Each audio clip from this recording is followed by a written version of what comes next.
నీ ప్రియబిడ్డలను ప్రభావ త్వరపెట్టి నీ సన్నిధిలోకి నడిపించమని, శ్రేష్టమైన నీ అమూల్యమైన మాటలు వారు విని ప్రభావ హృదయంలో నింపుకొని తృప్తిపరచబడి సంతోషపరచబడి ఇంకా వారి జీవితంలో సరిచేసుకొని ప్రభావ చక్కనైన నీ మార్గంలో వారు నడచటకు మీరు కృప దయచేయమని ప్రార్థిస్తున్నాను. అట్టి అనుభవంలోకి విశ్వాసంలోకి ప్రతి ఒక్కరిని మీరు ఎదిగింప చేయమని ఈ ప్రార్థన నజరుడని యేసుక్రీస్తు నామంలో అడిగి వేడుకుంటున్నాము తండ్రి, ఆమేన్. హల్లెలూయా. అందరికీ ప్రైజ్ ది లార్డ్ అండి. దేవుడు నాకు ఇచ్చిన ఈ అవకాశాన్ని బట్టి దేవునికి వందనాలు చెల్లిస్తున్నాను. ఇక్కడ ఆహ్వానించిన దైవజనులు కుమార్ అంకుల్కి కూడా ప్రైజ్ ది లార్డ్ అంకుల్.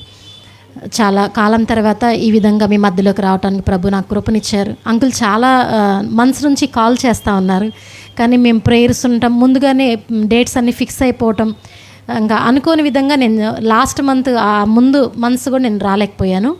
ఈరోజు ఆశ్చర్యకరంగా ప్రేయర్స్ ఉన్నప్పటికీ మీ మధ్యలోకి రావడానికి ప్రభు నాకు ఈ అవకాశాన్ని ఇచ్చారు. దేవుని నామమును స్తుతిస్తున్నాను. మరి స్త్రీల కూడికగా మరొకసారి ఈ విధంగా ఇక్కడ రావడానికి దేవుడు నాకు కృపనిచ్చారు. ఈ స్త్రీల కూడికలో ఒక చిన్న విషయాన్ని క్లుప్త అంటే షార్ట్ మెసేజ్ అనుకోవచ్చు, ఆ విధంగా నేను చెప్పి ముగిస్తానని. తర్వాత దైవజనరాలు మెయిన్ మెసేజ్ ఇస్తారు. దేవుడు ఈ కృపాకాలంలో ఉన్న మన జీవితంలో ఎన్నో కార్యాలు చేస్తూ ఉన్నారు.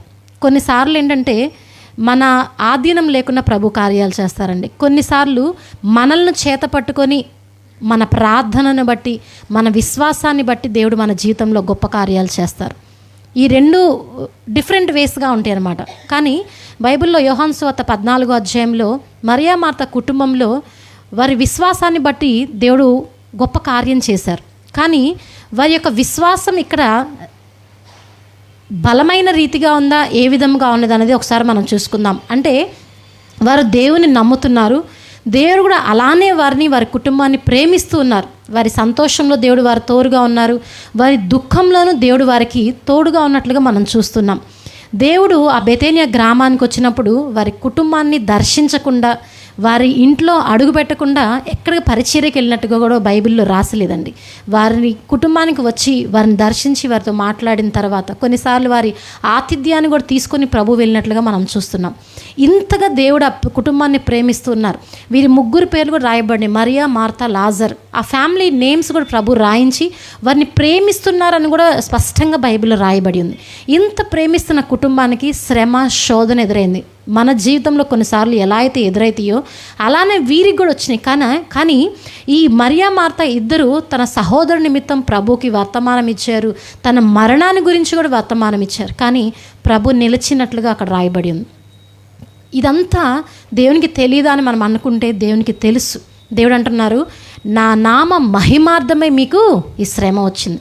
కొన్నిసార్లు శ్రమలో, శోధనలో మనం ఏమంటామంటే దేవుడు నన్ను విడిచారేమో, నా ప్రార్థన దేవుడు వినట్లేదేమో, నేను దేవునికి ఇంత పరిచర్య చేశా కదా, ఇంతగా ఆయనకు ఆతిథ్యం ఇచ్చా కదా, మా గృహానికి ఆహ్వానించాం కదా అని మనం అనుకుంటే మనతో ఉన్నవారు ఇంకా అనేక రకాలుగా ఒక ముళ్ళులాగా మన పక్క నుండి, పక్కలో బల్లెంలాగా వారుండి ఇంకా శోధిస్తూ ఉంటారు. ఒక్కొక్కరు ఒక్కొక్క రకంగా మాట్లాడుతుంటారు. వీరి జీవితంలో కూడా అంతే. పక్కన వారందరూ మాట్లాడుతున్నారు, మీ బోధకుడు ఏమాయను, మీ బోధకుడు రాలేదా, మీ బోధకుడు మిమ్మల్ని ఆదరించడానికి రాలేదా, నీ యొక్క సహోదరుడి మరణంలో ప్రభు మిమ్మల్ని విడిచారన్నట్లుగా మాట్లాడుతున్నారు. కానీ ప్రభు వారిని విడవలేదు, ఎడబాయలేదు. బైబిల్ రాయబడింది, తల్లి విడిచిన తండ్రి మరచను నేను నిన్ను విడువను, ఎడబాయను. దేవుడు మనల్ని ఎన్నడూ విడిచే దేవుడు కాదు. మరి ఈ సహోదరులిద్దరిని ప్రభువు ఎన్నడూ విడవలేదండి. వారి కష్ట సమయంలో కూడా దేవుడు వారితో ఉన్నారు. కానీ ఒక టైం వచ్చినప్పుడు ప్రభు తప్పక ఆదుకుంటారు. వీరి సహోదరుడి మరణము తర్వాత ప్రభు ఆ గ్రామానికి వారి కొరకు వచ్చినట్లుగా మనం చూస్తున్నాం. వారు అంటున్నారు ప్రభుతో, ప్రభువా నీవు ఒకవేళ ముందు వచ్చుంటే నా సహోదరుడు మరణించకుండా ఉండేవాడేమో. వారి యొక్క మనోవేదన, దుఃఖం అదనమాట. కానీ ప్రభు అంటున్నారు, వారితో కలిసి కన్నీరు విడిచినట్టుగా రాయబడింది, ప్రభు మీ తమ్ముడు ఎక్కడున్నాడు, అక్కడికి వెళ్దాం. అయ్యా ఆయన సమాధిలో పెట్టబడి 4 రోజులు అయిపోయింది, అక్కడ వాసన వస్తుంది అంటే ప్రభు అంటున్నాడు, నీవు నమ్మిన ఎడల దేవుని మహిమను చూతువు. అనేక మార్లు మీకు నేను చెప్పాను కదా, బోధించాను కదా, మీరు గ్రహించలేదా, మీకు గుర్తు లేదా అని ప్రభు మరలా చాలా సున్నితమైన మనసుతో ప్రభు వారికి జ్ఞాపకం చేస్తున్నారు. తండ్రి హృదయం ఒక స్నేహితుని వలె, ఒక సొంత వాణి వల్ల దేవుడు వారితో వ్యవహరిస్తున్నట్లుగా మనం చూస్తున్నాం. సహజంగా అక్కడ కోప్పడచ్చు, లేఖనం వారికి చెప్తూ కూడా ప్రభు గద్దించినట్లుగా కూడా మాట్లాడచ్చు. కానీ నేను మీకు ఎన్నోసార్లు చెప్పాను కదా అని చాలా సున్నితమైన మనసుతో ప్రభు వారితో మాట్లాడుతున్నట్టుగా ఈ యొక్క అధ్యాయంలో మనం చూస్తాం. వారి యొక్క విశ్వాసం ఎలా ఉందంటే, ప్రభువా మా యొక్క సహోదరుడు మరణించుకుండే ఉండేవాడు కదా అంటే ప్రభు అంటున్నాడు, పునరుద్ధానమును జీవమును నేనే అన్నప్పుడు ఆమె అంటుంది, అంత్యదినములలో పునరుద్ధానమందు నా సహోదరుడు లెగుస్తాడని నాకు తెలుసయ్యా. ఆమె విశ్వాసం ఎప్పుడూ దేవుని రాకడ వస్తుంది. ఎందుకంటే దేవుని సువార్త చాలా బలముగా ప్రకటించబడుతుంది ఆ దినాల్లో. ప్రభువే స్వయంగా ప్రజలందరికీ సమీపముగా వెళ్ళి ఆయన ప్రేమను ఆయన చూపిస్తూ ప్రకటిస్తున్నారు. కానీ ఆయన దేవుడని ఎవ్వరు ఎరగలేదు. ఒక సేవకుని వలె, ఒక పరిచారకుని వలె, ఒక తోబుటు వలె వాళ్ళు దేవుని చూస్తూ ఉన్నారు. కానీ దేవుని యొక్క మాట మాత్రం అనేక మంది హృదయాలను దర్శిస్తున్నట్టుగా, కదిలిస్తున్నట్లుగా మనం చూస్తున్నాం. ఆయనతో ఆమె అంటుంది, అంత్యదినమున ఆయన లెగుస్తాడు, పునరుద్ధానం అందంటే ప్రభు అంటున్నాడు.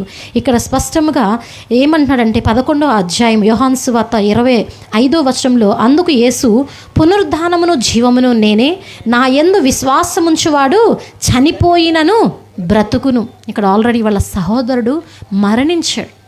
వారితో ప్రభు అంటున్నాడు, చనిపోయినా సరే బ్రతుకుతారు.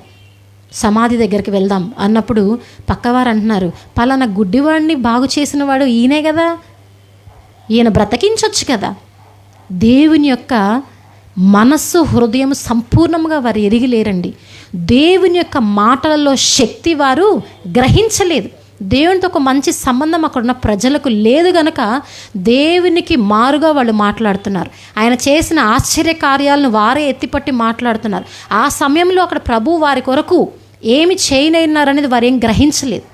గ్రహించే ఒక మనస్సు కూడా వారికి లేదండి. దేవుడు అక్కడ ఉన్నాడంటే ఒక గొప్ప కార్యం జరుగుతుంది. ఆయన మాట్లాడుతూ ఉన్నప్పుడే ప్రజల హృదయాలు కదిలించబడతాయి. వారి పాప జీవితం నుంచి వారు విడిపించబడతారు. అనారోగ్యం నుంచి వారికి స్వస్థత వస్తుంది.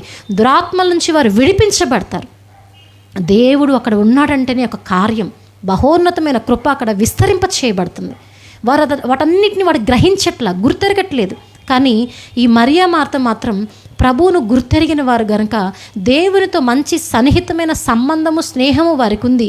కానీ ఈ సమయంలో రైట్ ఫెయిత్ అనేది వారికి లేరండి. స్థిరమైన విశ్వాసం, ఖచ్చితమైన విశ్వాసం ఆ సమయంలో ఎలా వారు దేవుని దగ్గర నుంచి ఆ కార్యాన్ని పొందుకోవాలనే ఆ విశ్వాసంలో వారు లేరు. ఎందుకంటే వారు అక్కడ కష్టంలో ఉన్నారు, వారు దుఃఖంలో ఉన్నారు, వేదనలో ఉన్నారు. ఈ సమయంలో వారిని ఆదరించే సరైన మనిషి కూడా వారి పక్కన లేరు. వారిని గాయం చేసేవారే ఉన్నారు ఆ సమయంలో కూడా. కానీ దేవుడు మాత్రం వారిని ఆదరించడానికి, వారి కన్నిటిని నాట్యముగా మార్చడానికి వచ్చారు.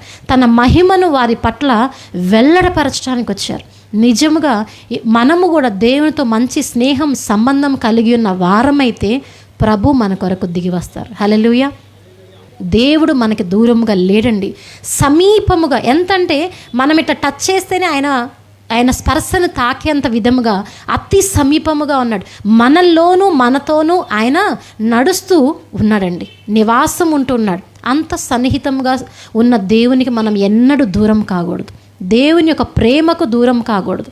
ఎందుకంటే మనుషులు ఈ కాలంలో అవసరానికో ఆపద మొక్కులకో దేవుని మొక్కుతూ ఉన్నారు. ఒక కష్టం రాగానే పరిగెత్తుతున్నారు ప్రభు దగ్గరికి. ఈ మరియా మార్త కూడా కష్టం వచ్చింది కానీ ప్రభువుకి వర్తమానం ఇచ్చారు కానీ ఆయన దగ్గరికి పరిగెత్తలేదండి.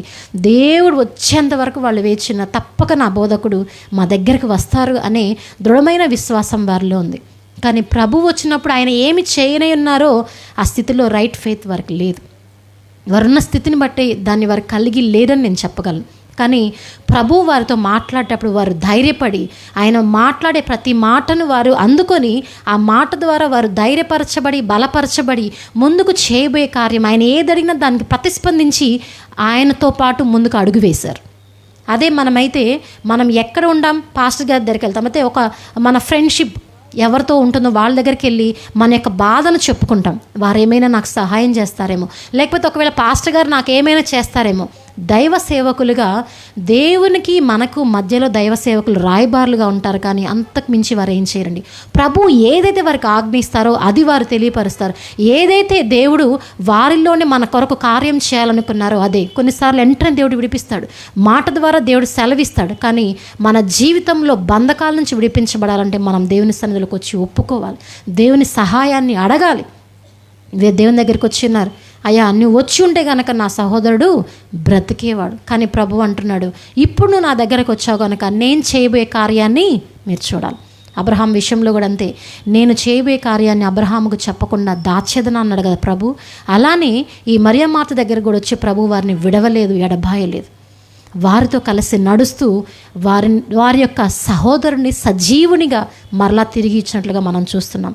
దేవుడు మరణానికి ముందే మరొక పునరుద్ధానము ఈయన ద్వారా ప్రభు జరిగించాడు. ఆయన మాట పలికాడు, ఆయన మరణించాడు. మరణించిన వ్యక్తికి ప్రభు జీవాన్ని ఇచ్చినట్లుగా మనం చూస్తున్నాం. వీరిద్దరూ ప్రభు కొరకు ఎదురు చూచి ఆయనతోనే వారి బాధను పంచుకున్నారు గనుక ప్రభువే వారి కొరకు వచ్చి సహాయం చేసినట్లుగా మనం చూస్తున్నాం. హల్లెలూయా. నీవు నీ శ్రమలో, నీ కష్టంలో దేవుని దగ్గరికి రావాలి. ఏ ఒక్కరి సహాయం నువ్వు కోరుకోవద్దు. ఏ ఒక్కరికి నీ స్థితిని చెప్పడానికి నువ్వు ఇష్టపడొద్దండి. దేవునికి స్పష్టంగా చెప్పు, దేవునితో స్పష్టంగా మాట్లాడుకో. ఈ రోజున క్రైస్తవులు సంఘం ఎలా ఉందంటే దేవునితో మాట్లాడటానికి ఇష్టపడట్లేదు, దేవుణ్ణి వారి మధ్యలోకి ఆహ్వానించడానికి కూడా ఇష్టపడట్లేదండి. దేవుడు ఇక్కడ బెతనియా గ్రామంలోకి వచ్చి అడుగుపెట్టి ఉన్నారు. సహోదరి పరిగెత్తుకుంటూ వెళ్ళి ప్రభువుని ఆహ్వానించింది. దేవుడు కూడా అలానే మందిరంలోకి రావటానికి కూడా వేచి ఉన్నారు. మన హృదయం అనే ఆలయంలో రావటానికి కూడా ప్రభువు వేచి ఉన్నారండి. నువ్వు ఎప్పుడైతే ఆహ్వానిస్తావో అప్పుడే ఆయన నీతో కలిసి నడవటానికి కానీ, నీతో స్నేహం చేయడానికి కానీ, నీ ఉన్న స్థితిగతుల నుంచి విడిపించడానికి, నీ కన్నీరును తోడటానికి ఆయన సిద్ధమై ఉండి నిన్ను తప్పక విడిపిస్తారు. మరి ఈ ఇద్దరి సహోదరుల జీవితాల్లో, సిస్టర్స్ జీవితంలో దేవుడు గొప్ప కార్యాన్ని చేశారు. మరణించిన తన సహోదరుడికి దేవుడు జీవం ఇచ్చాడు, పునరుద్ధానాన్ని ఇచ్చాడు. ప్రజలందరూ ఎవరైతే వ్యతిరేకముగా వారికి దేవుని విషయంలో మాట్లాడారో వారందరి నోళ్ళు మూయించబడి నీ బోధకుడు గొప్పవాడు, నీ దేవుడే గొప్పవాడు అని పలికేటట్లుగా దేవుడు గొప్ప కార్యం చేశాడు. హల్లెలూయా. మరి ఈ దినం దేవుని సన్నిధిలో ఉన్న మన జీవితంలో కూడా నువ్వు ఆయన యొద్దకు వచ్చావు, ప్రభు కూడా నీ యొద్దకు వచ్చిన్నారు. మనసు విప్పి దేవునితో నువ్వు స్పష్టంగా మాట్లాడుకొని, ఎప్పుడు కష్టాలు బాధలే కాదండి, ఆయనను సమీపించాలి. ఈ వాక్యం అనే ఉదక స్నానం చేత నువ్వు నింపబడాలని మాట్లాడుకోవాలి. దేవుడు ఎన్నో వేల వాగ్దానాలు చేశాడు మన జీవితంలో. ఆ వాగ్దానం నెరవేరిందా లేదో కూడా మనం పరీక్షించుకొని పరిశీలన చేసుకోవాలండి. ఆశీర్వాదాలు ప్రతిరోజు మన వెంట వస్తూనే ఉంటాయి. దీవెనల వర్షం ప్రతి ఉదయకాలమున మన మీద, మన కుటుంబం మీద కుమ్మరించబడుతూనే ఉంటుంది. ఆనాడు ప్రజల కొరకు మన్నా ఎలా అయితే వారు లెగవక ముందే వచ్చి ఆ పాలెంలో రాలి ఉందో, పూరేళ్ళు ఏ విధంగా గాలికి ఎట్లా విసిరి అక్కడ వాలి ఉన్నాయో, అలా ప్రతి దినము నీ కొరకు ఆశీర్వాదాలు, దీవెనలు రెడీగా సిద్ధముగా ఉన్నాయి. నీవు సిద్ధముగా ఉంటే వాటిని స్వతంత్రించుకుంటావు. ఈ ఇద్దరు సహోదరులు కూడా ప్రభు వస్తారని సిద్ధముగా ఉన్నారు. ఆయన వచ్చాడు, ఆయన వారి జీవితంలో కార్యం చేశారు. వారున్న దుఃఖస్థితి నుంచి విడిపించాడు. వారి సహోదరుని వారికి సజీవముగా, జీవము కలిగిన వ్యక్తిగా తిరిగి ఇచ్చాడు. బైబిల్లో రాయబడింది, యేసు ప్రభు వారి కొరకు కన్నీరు విడిచారు. నువ్వు దుఃఖంలో ఉంటే నీ కొరకు కన్నీరు విడిచే దేవుడు ఆయన. నువ్వు సంతోషముగా ఉంటే పరలోకంలో నీ కొరకు కీర్తనలో పాడే దేవుడు ఆయన. నీతో కలిసి సంతోషిస్తాడు ఆయన. నా కొరకు ఎవరు లేరని నువ్వు ఆలోచన చేసి దిగులు పడాల్సిన అవసరం లేదు. పరమ తండ్రి స్నేహితుడి వల్ల నీతో వ్యవహరించడానికి ఆయన సిద్ధముగా ఉన్నారు. మరి అందుకొరకు మనం సిద్ధముగా ఉన్నామా? ఆయన్ని ఆహ్వానించడానికి సిద్ధముగా ఉన్నామా? ఆయనతో మాట్లాడుకోవటానికి మనం సిద్ధముగా ఉన్నామా? సరి అయిన విశ్వాసము కలిగిన జీవితం కలిగి మనం జీవిస్తున్నామా? ఒకసారి జ్ఞాపకం చేసుకుందాం. రైట్ ఫెయిత్ ఈ దినాల్లో ఎవ్వరికీ లేదండి. క్షణాల్లో మెరాకిల్స్ జరిగిపోవాలి. నువ్వు సన్నిధిలోకి వచ్చావంటే నీ కుంటి చెయ్యి స్ట్రైట్గా వచ్చేయాలి. నీ దురాత్మల నుంచి నువ్వు విడిపించబడాలి. నువ్వు ఏది కావాలనుకున్నావో అది సెకండ్స్లో జరిగిపోవాలి. అది దేవుని కోసం చేయడానికి సిద్ధంగా ఉన్నాడు.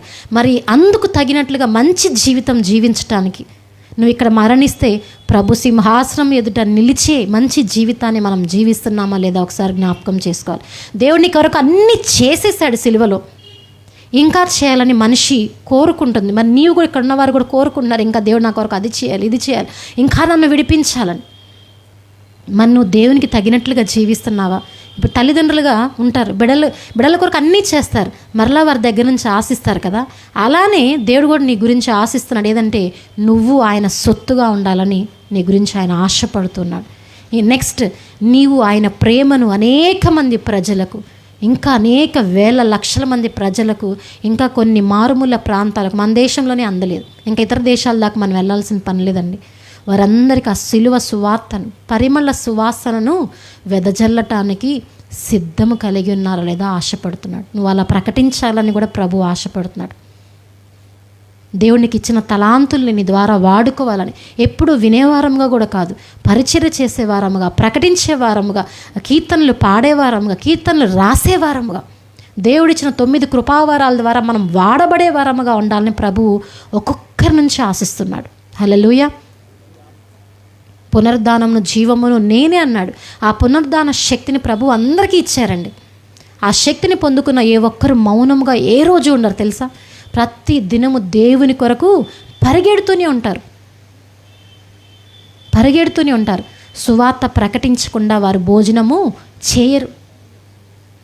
మన ప్రాంతంలో నేసన గారు ఉన్నారు కదా, గుండ్రు అందరికీ తెలుసు. ఆయన ఒక్క మనిషికి సువార్త చెప్పకుండా ఆయన ఏ రోజు భోజనం చేయలేదంట.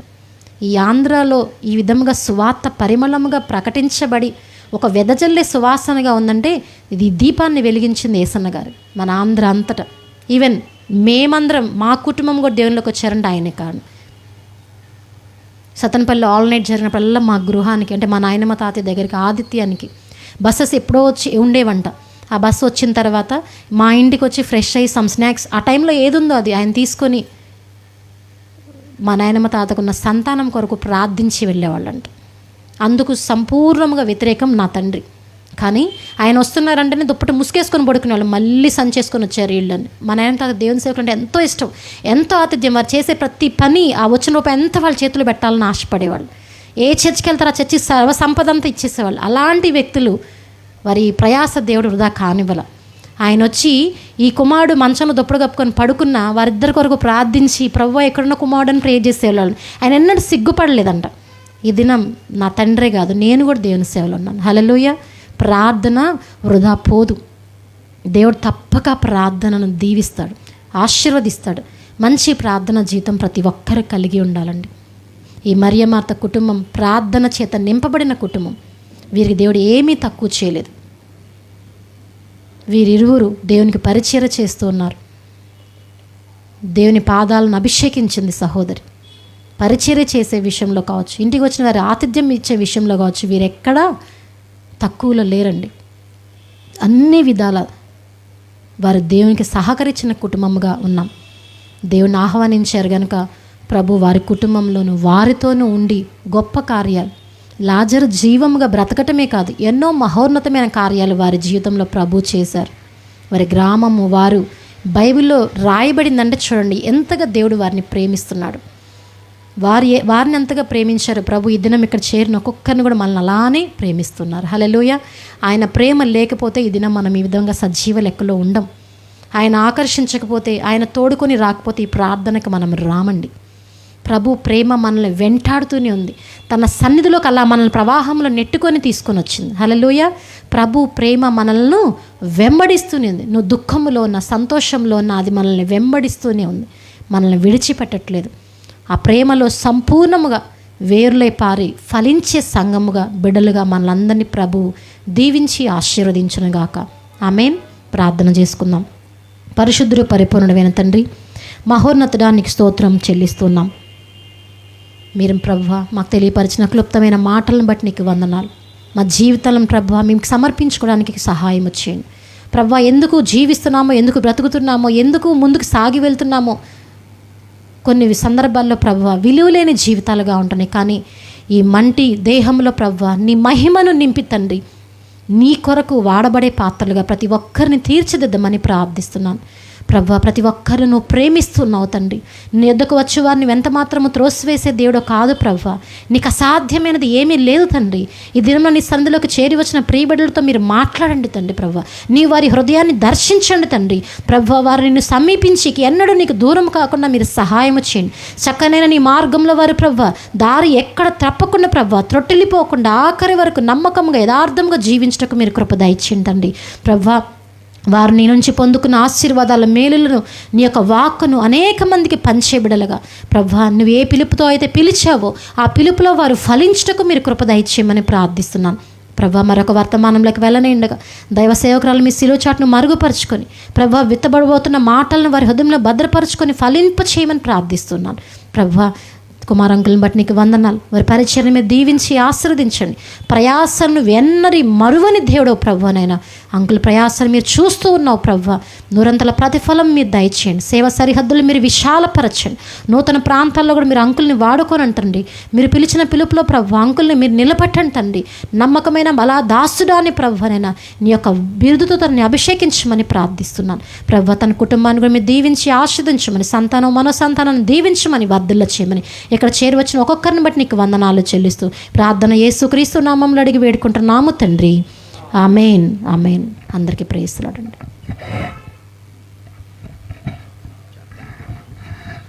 మంచిదండి. మరి దేవుని యొక్క అమూల్యమైన మాటలు అందించిన మరి యొక్క ఫెయిత్ మినిస్ట్రీ వ్యవస్థాపకులైన మరి పాస్టర్ గారికి ప్రత్యేకమైన శుభావందనాలు. మరి ఆ కాలంలో మరి మార్తమ్మ మరి వారు ఎంత విశ్వాసముతో యేసుక్రీస్తునందు విశ్వాసం ఉంచారో మరి అలాగే మరి యేసుక్రీస్తు వారి కొరకు కన్నీరు కార్చాడని, మనం కూడా మనకు కావాల్సిన వాడిని మనం సంపూర్ణంగా ఆయన వైపు చూస్తే మనకు కావాల్సిన వాడు ఇచ్చేవాడిగా ఉన్నాడని మంచి అమూల్యమైన మాటలు అందించిన మరి దైవజనులు మరి పాస్టర్ గారికి ప్రత్యేకమైన శుభావందనాలు. మరి అన్నయ్య గారు ఫోన్ చేస్తే వేరే కొంచెం ప్రోగ్రాం ఉందన్న కొంచెం బిజీగా ఉన్నామన్నారు. అన్నయ్య 2 నెలల నుండి మరి పాస్టర్ గారి చేత వాక్యం అందించాలనుకుంటున్నాం. మరి ఒకరోజు వచ్చి కొంచెం సేపు వాక్యం మొదటి వర్తమానం అందించి వెళితే బాగుంటుంది అని చెప్పిన అంటే అప్పుడు మనల్ని ప్రేమించి మన మధ్యలోకి వచ్చి దేవుని యొక్క అమూల్యమైన మాటలు అందించిన మన యొక్క ప్రియులు పాస్టర్ గారికి ప్రత్యేకమైన శుభాబంధనాలు తెలియజేసుకోవచ్చు. మరి 2వ వర్తమానంలోకి వెళ్ళిపోదాం. మరి ఒక కీర్తన పాడుకున్న తర్వాత మరి దేవుని యొక్క అమూల్యమైన మాటలు మన మధ్యలో బియోలా సిస్టర్ గారు ఉన్నారు. వారు మనకు వాక్యాన్ని అందిస్తారు. 2వ వర్తమానం.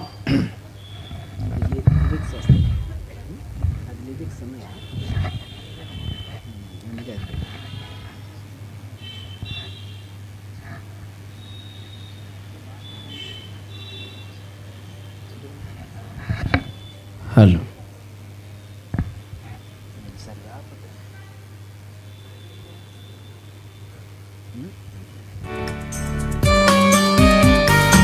హలో.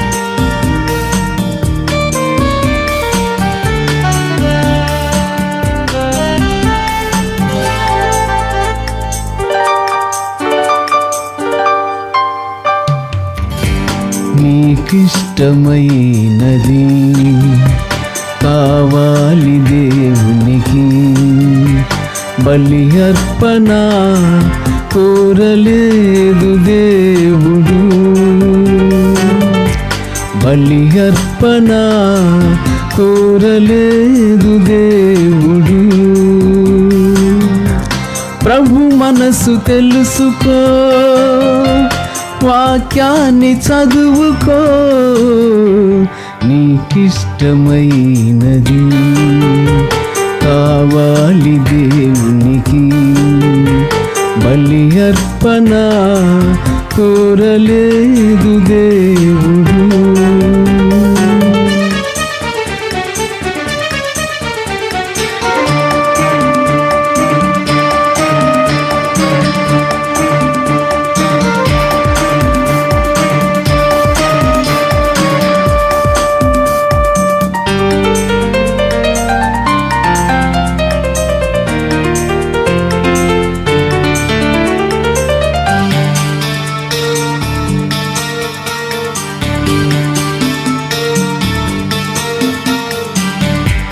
కయ్యూను అర్పణ తెచ్చాడు దేవునికి, హేబేలు అర్పణ నచ్చింది దేవునికి.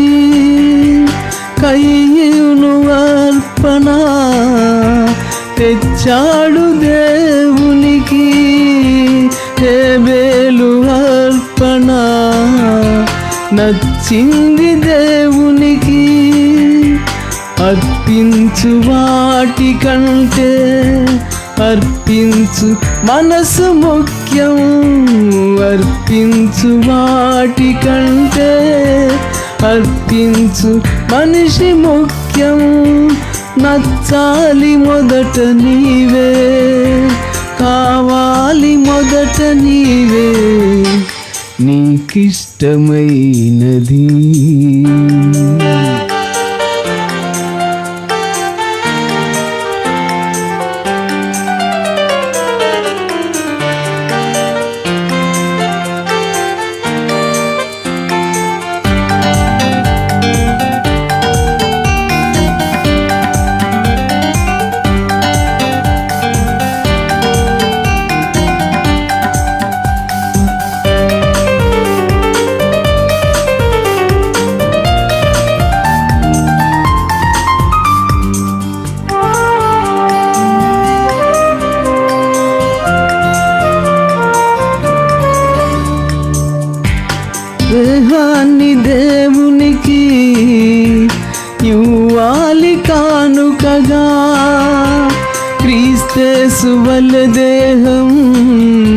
కావాలి యాగముగా, దేహాన్ని దేవునికి ఇవ్వాలి కానుకగా. క్రీస్తేసు వలె దేహం కావాలి యాగముగా. నీ ధనము ధాన్యము కంటే ఒక పాపి మార్పు ముఖ్యం. నీ ధనము ధాన్యము కంటే ఒక పాపి మార్పు ముఖ్యం. ప్రకటించు క్రీస్తు కొరకే, మరణించు పాపి కొరకే. నీకిష్టమైనది కావాలి దేవునికి, బలి అర్పణ కోరలేదు దేవుడు. బలి అర్పణ కోరలేదు దేవుడు. ప్రభు మనసు తెలుసుకో, వాక్యాన్ని చదువుకో. నీకిష్టమైనది కావాలి దేవునికి, బలి అర్పణ కోరలేదు దేవుడు.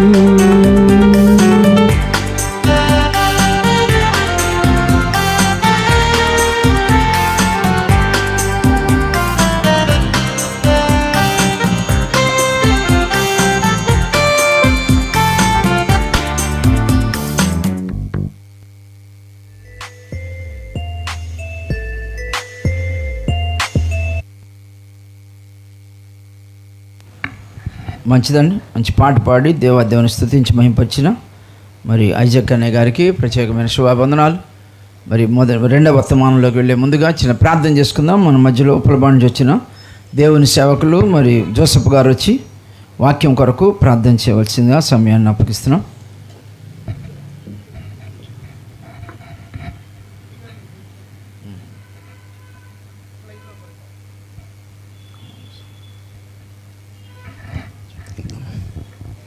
మంచిదండి, ప్రార్థన చేసుకుందాం.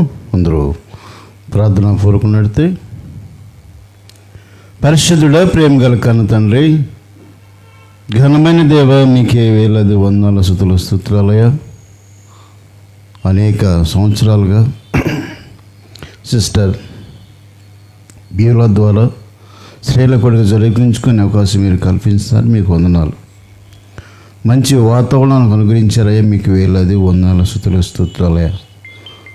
సంఘంలో స్త్రీ పాత్ర ఎలా ఉండాలి, కుటుంబాన్ని ఎలా కట్టుకోవాలి, ఈనాటి క్రైస్తవ స్త్రీలు ఎలా జీవించాలి, లేఖనాన్ని అనుసరించి ఎలా జీవించాలి, లోకస్తుల కన్నా ఎలా జీవిస్తే క్రైస్తవ స్త్రీలు అంటారు, ఆ విషయాలు నేర్చుకుంటుండగా సహాయం చేయమని అర్థిస్తున్నాను తండ్రి.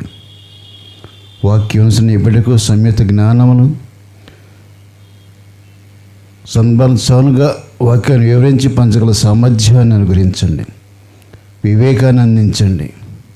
వినే చెవులను, గ్రహించే మనసును మాకు అందరికీ అనుగ్రహించమని, విన్న వాక్య ప్రకారం మేమందరము జీవించేలాగా నా సహాయం చేసి నడిపించమని, వాక్యాన్ని నిర్వహిస్తున్న మాకు పరలోక సంబంధమైన దీవెనలు అందించమని వేడుకుంటున్నాం తండ్రి. ఈ కార్యక్రమాన్ని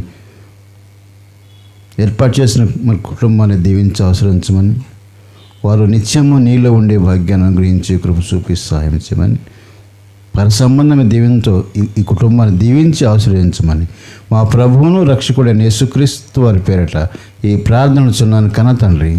ఆమేన్. అందరికీ వందనాలు.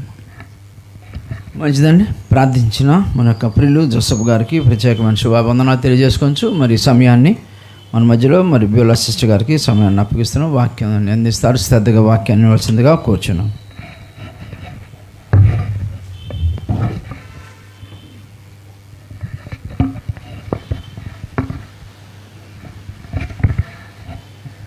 దేవుని శ్రేష్టమైన నామమునకు మహిమ కలుగును గాక. మరి మంచి కీర్తనను, సందేశాత్మకమైనటువంటి కీర్తనను వినిపించిన బ్రదర్ గారికి వందనాలు. అలాగే మొదటి వర్తమానంగా కొన్ని శ్రేష్టమైన విషయాల్ని మనతో పంచుకున్న సేవకురాలికి కూడా నా హృదయపూర్వకమైన వందనాలు తెలియజేస్తున్నాను. మరి రెండో వర్తమానంలోనికి ప్రవేశించడానికి ముందుగా చిన్న మాట ప్రార్థన చేసుకుందాం. దయచేసి వచ్చిన వారంతా తలలో ఉంచి కళ్ళు మూసుకొని దేవుడు మనందరితో మాట్లాడాలని ప్రార్థన చేద్దాం. పరిశుద్ధుడైన తండ్రి, ప్రేమ కలిగిన దేవ, మహోన్నతుడా, మహాగణుడా, సర్వోన్నతుడా, సర్వకృపానిధి, మీ ఘనమైన నామానికి, ఉన్నతమైన ప్రేమకు యేసుక్రీస్తు ప్రభువారి పేరిట స్తుతులు స్తోత్రాలు తెలియజేసుకొనుచున్నాము. తండ్రి, మమ్మల్ని ప్రేమించారు నాయన. గడిచిన దిన సంవత్సరములన్నీ మీ సంరక్షణలో భద్రపరిచి మా జీవితాలలో మరొక దినమును పొడిగించి సజీవుల లెక్కలలో భద్రపరిచిన ఆయన. అంత మాత్రమే కాకుండా ఈ రాత్రికాల సమయంలో దివ్యమైన మీ పాద సన్నిధిలో శ్రేష్టమైన మీ మాటలను వినడానికి, ఆలకించడానికి, అనుసరించడానికి తండ్రి మీరు ఇచ్చినటువంటి ఈ శ్రేష్టమైన సమయాన్ని బట్టి స్తుతులు స్తోత్రాలనైనా. ఆసక్తితో మీ పిల్లలు మీ మాటల కొరకు చేరి వచ్చారు నాయన. నాకు మాకు ఏ మాటలైతే అవసరమై ఉన్నవో లేఖనాల ద్వారా తండ్రి మా అందరికీ తెలియచేయమని, మా ఆత్మీయ జీవితాలను, మా కుటుంబ జీవితాలను తండ్రి బలపరచమని యేసుక్రీస్తు ప్రభువారి పేరిట ప్రార్థన అడిగి వేడుకొనుచున్నాను తండ్రి, ఆమేన్. మంచిది ప్రియులారా, మరి దేవాది దేవుడు మనల్ని ప్రేమించి ఎన్నో శ్రేష్టమైన సంగతులను మరి ప్రతి నెల కూడా ఈ స్త్రీల కూడిక ద్వారా దేవుడు మనకు తెలియజేస్తూ ఉన్నారు. అయితే మరి ఉన్నటువంటి ఈ అవకాశాన్ని సద్వినియోగపరుచుకుంటున్న వారు ఎంతమంది? చాలామంది మార్తలు ఇళ్ళ దగ్గరే ఉండిపోయారు. మరియలు చాలా తక్కువ మంది కనిపిస్తున్నారు. మార్తలు అంటే ఏంటి? మరియ ఏం చేసిందంట? ఉత్తమమైన దానిని ఎన్నుకుంది. ఈ రోజుల్లో ఉత్తమమైన దాన్ని ఎంపిక చేసుకునే వాళ్ళు, ఎన్నుకునే వాళ్ళు చాలా తక్కువ మంది. లోక సంబంధమైన వ్యర్థమైన పనుల్లో ఉండేవాళ్ళు ఎక్కువ మంది. కాబట్టి మనం అలా ఉండకుండా ఉత్తమమైనటువంటి దేవుని పాద సన్నిధిని ఎన్నుకోవాలని, అలాగే ఎన్నుకొని చేరి వచ్చిన మీ అందరిని బట్టి దేవుణ్ణి నేను స్తుతిస్తూ ఉన్నాను. మరి గడిచిన నెలలో మనం ఒక స్త్రీ జీవితం గురించి ధ్యానం చేశాము. ఆ స్త్రీ ఎవరు చెప్తారా జ్ఞాపకం ఉంటే? ఎందుకంటే కేవలం విని విడిచిపెట్టడానికి కాదు కదా దేవుని వాక్యం, జ్ఞాపకం ఉంచుకోవాలి. చెప్పండి. అన్నమ్మ గారా? అన్నమ్మ గారి గురించి మనం ఆలోచన చేసాం. అయితే అన్నమ్మ గారు తన యవ్వన ప్రాయంలోనే భర్తని కోల్పోయిందని, తర్వాత 84 సంవత్సరాలు విధవరాలిగా ఉంటూ దేవుని పాద సన్నిధిలో శ్రేష్టమైన జీవితాన్ని ఆవిడ జీవించారని మనం కొన్ని విషయాలు నేర్చుకున్నాం. అయితే ఈ నెలలో కూడా ఒక విధవరాలి గురించే నేను మీతో మాట్లాడాలని ఆశపడుతున్నాను. ఆవిడ జీవితం నుండి మనం ఎన్నో అమూల్యమైన పాఠాలను ఈ రాత్రికాల సమయంలో మనం నేర్చుకోవాలని ప్రభు ప్రేమను బట్టి కోరుకుంటున్నాను ప్రియులారా. మరొక స్త్రీ బైబిల్ గ్రంథంలో భర్తను కోల్పోయినటువంటి విధవరాలిగా ఉండి మనకు పాఠాలు నేర్పిస్తుంది అనగానే మీకు ఎవరో గుర్తొచ్చి ఉండాలి. ఏదో ఒక ఊరు మీకు గుర్తొచ్చి ఉండాలి. గుర్తొచ్చిందా? చాలా తక్కువ మంది కనిపిస్తారు కదా మనకు బైబిల్ గ్రంథంలో విధవరాళ్ళుగా ఉన్న స్త్రీలు. చెప్తారా ఎవరు? ఊరని కూడా చెప్పాను నేను. Very good. సారేపాతులో ఉన్నటువంటి విధవరాలు జీవితం నుండి మనం కొన్ని పాఠాలను నేర్చుకుందాం ప్రియులారా. ఎందుకంటే ఈ మాట అంటుంది నేను, ఆవిడ పేరు రాయించలా దేవుడు, ఊరి పేరుతోనే ఆవిడని పిలవడం అనేది జరిగింది. ఆవిడకి ఏదో పేరుంది, వాళ్ళ తల్లిదండ్రులు పేరు పెట్టారు. అసలు పేరే లేని స్త్రీ అయితే కాదు, ఏదో ఒక పేరు ఉంటుంది కదా, ఉంది. కానీ ఆ పేరేంటో దేవుడు రాయించలేదు. కాబట్టి ఊరి పేరుతో ఉనికిలోనికి వచ్చిన స్త్రీ ఈవిడ. చూద్దాం ఆవిడ గురించినటువంటి సందర్భం మనకి లేఖనాల్లో ఎక్కడ కనిపిస్తుందో చూద్దాం. నేను త్వరగానే ముగించేస్తాను. శ్రద్ధగా దేవుని వాక్యాన్ని విందాం ప్రియులారా. రాజుల మొదటి గ్రంథం 17వ అధ్యాయము 1వ వచనం నుండి చూద్దాం. అంతటా గిలాదు కాపురస్తుల సంబంధీయును తిష్పీయుడునైన ఏలియా ఆహాబునొద్దకు వచ్చి, ఎవని సన్నిధిని నేను నిలవబడి ఉన్నానో ఇశ్రాయేలు దేవుడైన ఆ యెహోవా జీవము తోడు, నా మాట ప్రకారము గాక ఈ సంవత్సరములో మంచైనను వర్షమైనను పడదని ప్రకటించెను. ఈ సందర్భం చాలాసార్లు మనం చదివి ఉంటాము, అలాగే వినుంటాము. కనుక ఈ సందర్భాన్ని ఎక్కువగా నేను వివరించదలుచుకోలేదు. మీ అందరికీ తెలుసు కనుక ఏలియా గారు ఎవరి దగ్గరకు వచ్చి ఈ మాట చెప్తున్నాడు? ఎవరి దగ్గరకు వచ్చి చెప్తున్నాడు ఈ మాట? సంతోషంగా ఉండాలి. నీ సన్నిధిలో సంపూర్ణ సంతోషం, సగం సంతోషం కూడా కాదు, లోక సంబంధమైన విషయాల్లో మనం ఎంత యాక్టివ్గా ఉంటామో దేవుని దగ్గరకు వచ్చేసరికి మాత్రం ఎందుకో ఆ సంతోషం కనిపించదు. కానీ మన సంతోషంగా ఉండవలసింది ఎక్కడ? దేవుని సన్నిధిలోనే. ఎందుకంటే దేవుని విలువైన మాటలు దొరికే స్థలం ఇది, వెలకట్టలేని ఆస్తి ఇది కదా దేవుని మాటలు. కాబట్టి మనం సంతోషంగా విందాము. నేను త్వరగా ముగిస్తానని కూడా చెప్పానుగా, అందును బట్టేనే సంతోషించాలి మీరు. ఓకేనా? చాలా సంతోషం. ఓకే, ఎవరు చెప్పమన్నారు, ఎవరితో చెప్పమన్నారు, ఎవరు వచ్చి చెప్తున్నారు చెప్పండి. క్వశ్చన్ చేస్తే, ప్రశ్నలు ఇస్తేనే కొంచెం యాక్టివ్గా ఉంటారు మీరు. చెప్పండి, ఎవరు చెప్పమన్నారు? దేవుడు చెప్పమన్నాడు. ఎవరితో చెప్పమన్నాడు? ఆహాబుతో. ఆహాబు రాజు పేరేంటి? ఆహాబు. ఎవరు వచ్చి చెప్తున్నారు? ఏలియా గారు. ఏలియా గారు ఎవరింతకి? ప్రవక్త. ఒక ప్రవక్త 10 గోత్రాలను ఏలుతున్న రాజు ఆహాబు దగ్గరకు వచ్చి ఏం చెప్తున్నాడు? రాజా, దేవుడు నిన్ను దీవించును గాక, సంవత్సరములలో మంచైనను వర్షమైనను పడదని ప్రకటించాను. అంటే నీ దేశం మీదకి రాజా దేవుడు కరువు రప్పించబోతున్నాడు. ఇక వర్షము కానీ మంచు కానీ ఈ దేశంలో పడడం అనేది జరగదు. మరి వర్షం పడినప్పుడు ఏం జరుగుతుంది? పంటలు పండవు. పంటలు పండకపోతే కరువు వస్తుంది. ఇంతకీ అసలు కరువు ఎందుకు వస్తుంది? ఇశ్రాయేల్ ప్రజలు ఎవరంటే దేవుని పిల్లలు కదా. సాక్షాత్తు జీవము కలిగిన సృష్టికర్త అయినటువంటి దేవుని పిల్లలు వీళ్ళకి కరువు ఎందుకు వస్తుంది అంటే దేవుడు ముందుగానే చెప్పాడు. ఏమనంటే వీళ్ళని ఐగుప్తు దేశం నుండి బయటికి తీసుకొని వచ్చిన తర్వాత దేవుడు ఏమని చెప్తాడంటే, నా మాటల ప్రకారముగా, నా ఆజ్ఞల ప్రకారముగా మీరు జీవిస్తే మీకు సమృద్ధి, నా మాటను పెడచెవిని బట్టి నా ఆజ్ఞను తిరస్కరిస్తే మీకంతా కరువు క్షామమే అని చెప్పాడు. ఎక్కడ చెప్పాడు? లేవియాకాండం. లేవియాకాండంలో చూడండి, 26వ అధ్యాయం. మీరు నా కట్టడలను బట్టి నడుచుకొని నా ఆజ్ఞలను ఆచరించి వాటిని అనుసరించి ప్రవర్తించిన యెడల మీ వర్షాకాలములలో మీకు వర్షమిచ్చుదను, మీ భూమి పంటలనిచ్చును, మీ పొలముల చెట్లు ఫలించును, మీ ద్రాక్ష పండ్ల కాలము వరకు మీ నూర్పు సాగుచుండును, మీరు తృప్తిగా భుజించి మీ దేశంలో నిర్భయముగా నివసించెదరు. ఎప్పుడు దేవుడు మంచిగా వర్షాన్నిచ్చి వాళ్ళని తృప్తిపరుస్తానంటున్నాడు? ఎప్పుడైతే దేవుని మాటను వాళ్ళు ఆయన కట్టడలను అనుసరించి నడుచుకుంటారో అప్పుడు భూమి తన ఫలమిస్తుంది, ఆకాశము వర్షిస్తుంది. అంటే ఇప్పుడు వారి దేశానికి క్షామం రాబోతుంది, కరువు రాబోతుందంటే ఏం జరిగి ఉంటుందంటారు? ఆ దేశంలో ఉంటున్న ప్రజలు దేవుని వాక్యానికి లేదా దేవుని చూద్దాం, వీళ్ళని అడుగుదాం. చెప్పండి, ఆహాబు భార్య పేరు బైబిల్ గ్రంథంలోనే ఆవిడ ఒక విలను. ఇప్పుడు చెప్పండి, యెజబేలు. అంత ఆలోచిస్తున్నారండి, గట్టిగా చెప్పండి. యెజబేలు ఆహాబు వీళ్ళిద్దరు భార్యాభర్తలు కదా. ఇంతకీ యెజబేలు ఎక్కడ అమ్మాయి అంటే తూరు సీదోను పట్టణాలకు సంబంధించిన అమ్మాయి.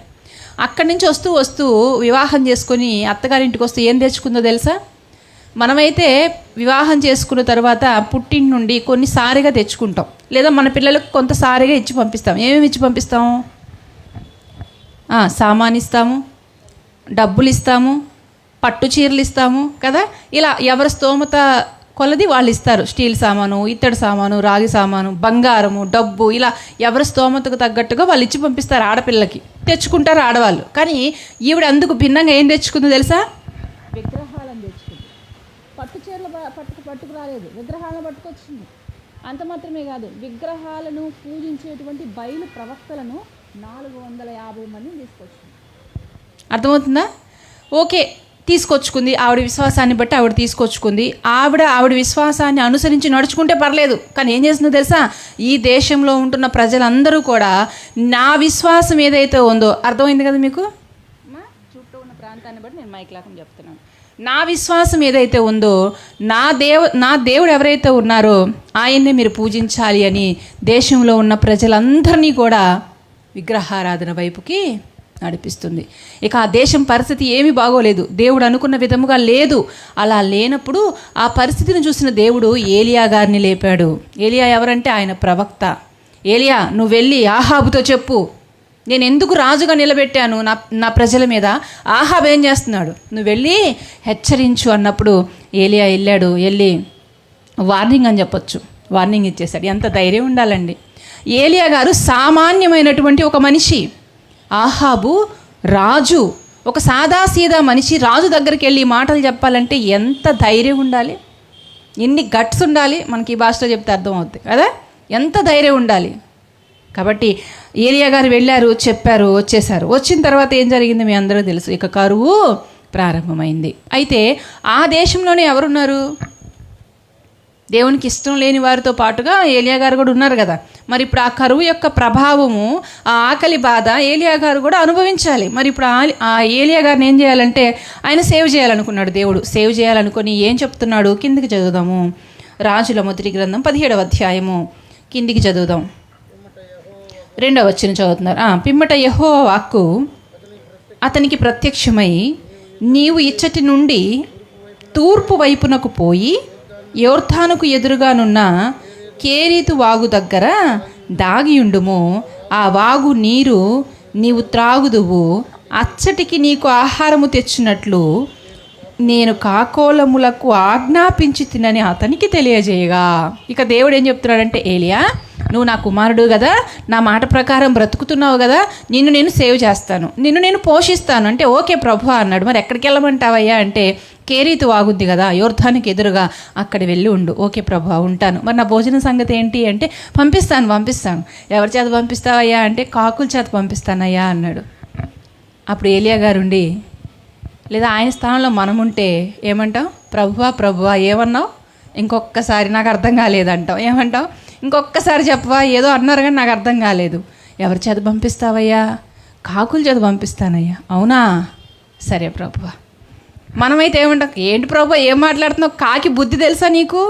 చిన్నపిల్లల చేతిలో బిస్కెట్నే ఎత్తుకొని పోద్ది కాకి, అలాంటిది నాకు రొట్టె మాంసం తీసుకొచ్చి పెడుతుందా? ఏం మాట్లాడుతున్నావు ప్రభువా, ఏం మాట్లాడుతున్నావు తండ్రి అంటాం మనమైతే. అది మన విశ్వాసం. కానీ ఏలియా గారు ఒక్క మాట కూడా మాట్లాడలేదంటే ఏలియా గారి విశ్వాసం దేవుని పట్ల ఎంత అద్భుతంగా ఉందో ఆలోచించండి. వెళ్ళాడు, మాట్లాడకుండా వెళ్ళాడు, కూర్చున్నాడు. అలా ప్రతిరోజు కాకుల ద్వారా దేవుడు ఆహారం పంపించేవారు. ఏలియా గారు ఆహారాన్ని తింటూ ఆ వాగు యొక్క నీరు త్రాగుతూ అలా కాలం గడుపుతూ ఉన్నారు. కానీ సడన్గా ఏం జరిగిందంటే కరువు ప్రభావం ఎక్కువైపోయి ఆ వాగులో ఉన్న నీరు అయిపోయినాయి. ఇక మరలా దేవుడు ఏం చెప్తున్న విషయమై ఇలాగూ సెలవిచ్చును, నీవు సీదోను పట్టణ సంబంధి అయిన సారేపాతు అను ఊరికి పోయి అచ్చట ఉండుము. నిన్ను పోషించుటకు అచ్చటనున్న ఒక విధవరాలికి నేను సెలవిచ్చి తిని. ఇప్పుడు మరలా రెండోసారి ఏలియా గారికి దేవుడు ఏం చెప్తున్నాడు? ఏలియా నువ్వు ఇక్కడ వద్దు, ఇంకా ఇక్కడ పీరియడ్ అయిపోయింది అంటే సుమారు 1 సంవత్సర కాలం పాటు అక్కడ ఉన్నాడు. ఎవరు? ఏలియా గారు అక్కడ ఉన్నారు. మొత్తం కరువు ఎన్ని సంవత్సరాలు వచ్చింది? ఎవరికైనా ఐడియా ఉందా? చెప్పండి. 3 సంవత్సరాలా? 3.5? ఒకళ్ళు 3 అంటున్నారు, ఒకళ్ళు 3.5 అంటున్నారు. క్లారిటీ చూద్దాం. లూకా గారు రాసిన సువార్త, అసలు కరువు ఎంతకాలం ఉందో చూద్దాం. లూకా గారు రాసిన సువార్త 4వ అధ్యాయము 25వ వచనాన్ని చూద్దామా ప్రియులారా? లూకా గారు రాసిన సువార్త 4వ అధ్యాయము 25వ వచనం. ఏలియా దినముల యందు 3 ఏండ్ల 6 నెలలు ఆకాశము మూయబడి దేశమందంతటా గొప్ప కరువు సంభవించినప్పుడు ఇశ్రాయేలీయులలో అనేక మంది విధవరాండ్రుండినను ఏలియా సీదోనులోని సారేపాతు అను ఊరిలో ఉన్న ఒక విధవరాలి యొద్దకే గాని మరి ఎవరి యొద్దకు పంపబడలేదు. ఎన్ని సంవత్సరాలు ఉంది కరువు? 3 సంవత్సరాల 6 నెలలు, అనగా 3.5 సంవత్సరాల కరువు ఉన్నప్పుడు సుమారు 1 సంవత్సర కాలం పాటు కేరీతు వాగు దగ్గర ఉన్నారు ఏలియా గారు. ఆ తర్వాత దేవుని వాక్కు ఏలియా గారికి ప్రత్యక్షమై ఏమని చెప్తుందంటే, ఏలియా ఎక్కడి నుండి నువ్వు ఎక్కడికి వెళ్తావు? ఇప్పుడు సారేపాతు వెళ్ళాలయ్యా నువ్వు. అవునా ప్రభువా వెళ్తాను. అక్కడ ఎవరు ప్రభువా నన్ను పోషించేదంటే అక్కడ ఆ ఊరిలో ఉన్న వారందరిలోని ఒక ధనవంతురాలకి చెప్పానయ్యా నేను అన్నాడా? ఎవరికి చెప్పాడంట? ఒక పేదరాలు, అందులోనూ విధవరాలు. ఒకసారి మనం ఆగి ఆలోచిస్తే ఇలాంటి స్థితిలో ఉన్న స్త్రీలు ఒకరి మీద మరొకరి మీద ఆధారపడి బ్రతికేటువంటి పరిస్థితి. వాళ్ళనే ఇంకొకరు పోషించాలి. అవునా? భర్తలు ఉన్న కుటుంబాల్లోనే ఎలాంటి పరిస్థితులు ఉంటాయో మనకు తెలుసు. ఆర్థిక పరమైన సంబంధమైనటువంటి ఇబ్బందులు పడుతూ ఉంటాం. అలాంటిది భర్త లేడు, అందులోనూ పేదరాలు. ఇంకా ఈవిడ స్థితి ఎలా ఉంటుంది? చాలా దారుణమైన స్థితి. ఆవిడ దగ్గరికి వెళ్ళమంటున్నాడు దేవుడు. మరలా ఏలియా గారు ఏమైనా మాట్లాడారా? ఏంటి ప్రభువా, ఒక స్త్రీ అంటేనే బలహీనరాలు, అందులో పేదరాలు అంటున్నావు, అందులో విధవరాలు అంటున్నావు, ఆవిడ దగ్గరికి వెళ్ళి నేను ఎలా భోజనం చేయగలనయ్యా అన్నాడా? మారు మాట్లాడలేదు. అంటే ఇది మనకి ఏం సూచిస్తుందంటే దేవుని పట్ల ఏలియా గారికి ఉంటున్న అపారమైన నమ్మకం, విశ్వాసాన్ని ఒకవైపు సూచిస్తుంటే మరొక వైపున ఏలియా గారిలో ఉన్న విశ్వాసం లేదా ఏలియా గారికి తెలిసిన విషయం ఏంటో తెలుసా? దేవుడు ఆయన పని కొరకు ఎవరినైనా వాడుకుంటాడు. అమ్మా, దేవుడు ఆయన పని కొరకు ఎవరిని వాడుకుంటాడు? ఎవరినైనా వాడుకుంటాడు. ధనవంతుల్ని వాడుకుంటారు, పేదవాళ్ళని వాడుకుంటాడు, సామాన్యుల్ని వాడుకుంటాడు, రాజుల్ని వాడుకుంటాడు. ఎవరినైనా సరే దేవుడు వాడుకుంటాడు ఆయన పని కొరకు. మరి ముఖ్యంగా ఆయన పని కొరకు ఎవరిని వాడుకుంటానని చెప్తున్నాడో ఒక మాటను చూద్దాం. క్రొత్త నిబంధనలో కొరింథీయులకు రాసిన పత్రిక 1వ అధ్యాయము 27వ వచనం. కొరింథీయులకు రాసిన మొదటి పత్రిక 1వ అధ్యాయము 27వ వచనాన్ని చూద్దాం ప్రియులారా.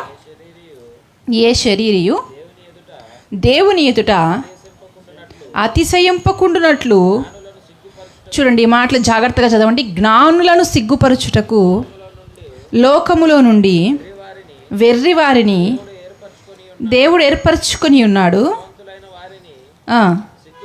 సిగ్గుపరచుటకు లోకములో బలహీనులైన వారిని దేవుడు ఏర్పరచుకొని ఉన్నాడు.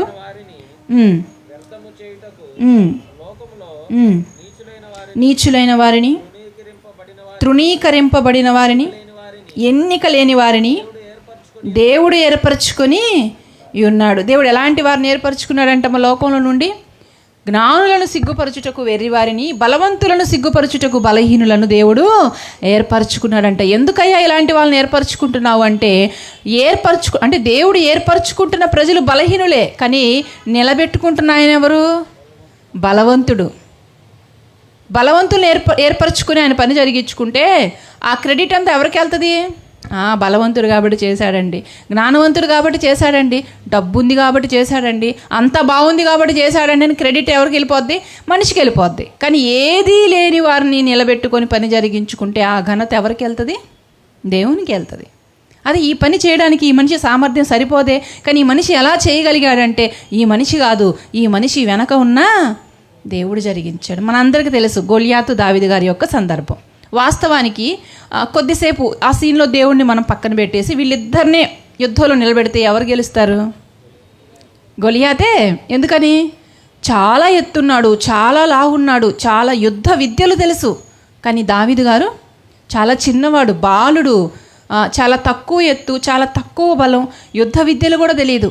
ఆ యుద్ధానికి సంబంధించినటువంటి ఆ సామాగ్రి ఆయనకి పెట్టినప్పుడు ఆయన అసలు నడవడానికి కూడా వీలు పడలేదంట. మొత్తం తీసి పక్కన పడేసి ఆయన ఎలా ఉంటాడో అలా వచ్చేసాడంట.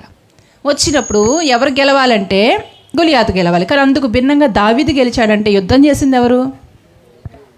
దావీదు వెనుక ఉన్న దేవుడే యుద్ధం చేసి గొలియాతుని ఓడించాడు. కాబట్టి దేవుడు ఏమంటున్నాడంటే ఎన్నిక లేని వారిని కూడా నేను ఎన్నుకుంటాను అంటున్నాడు. దేవుడు వాడుకోవాలనుకుంటే గాబ్రియేలును వాడుకుంటాడు, గాడిదను కూడా వాడుకుంటాడు.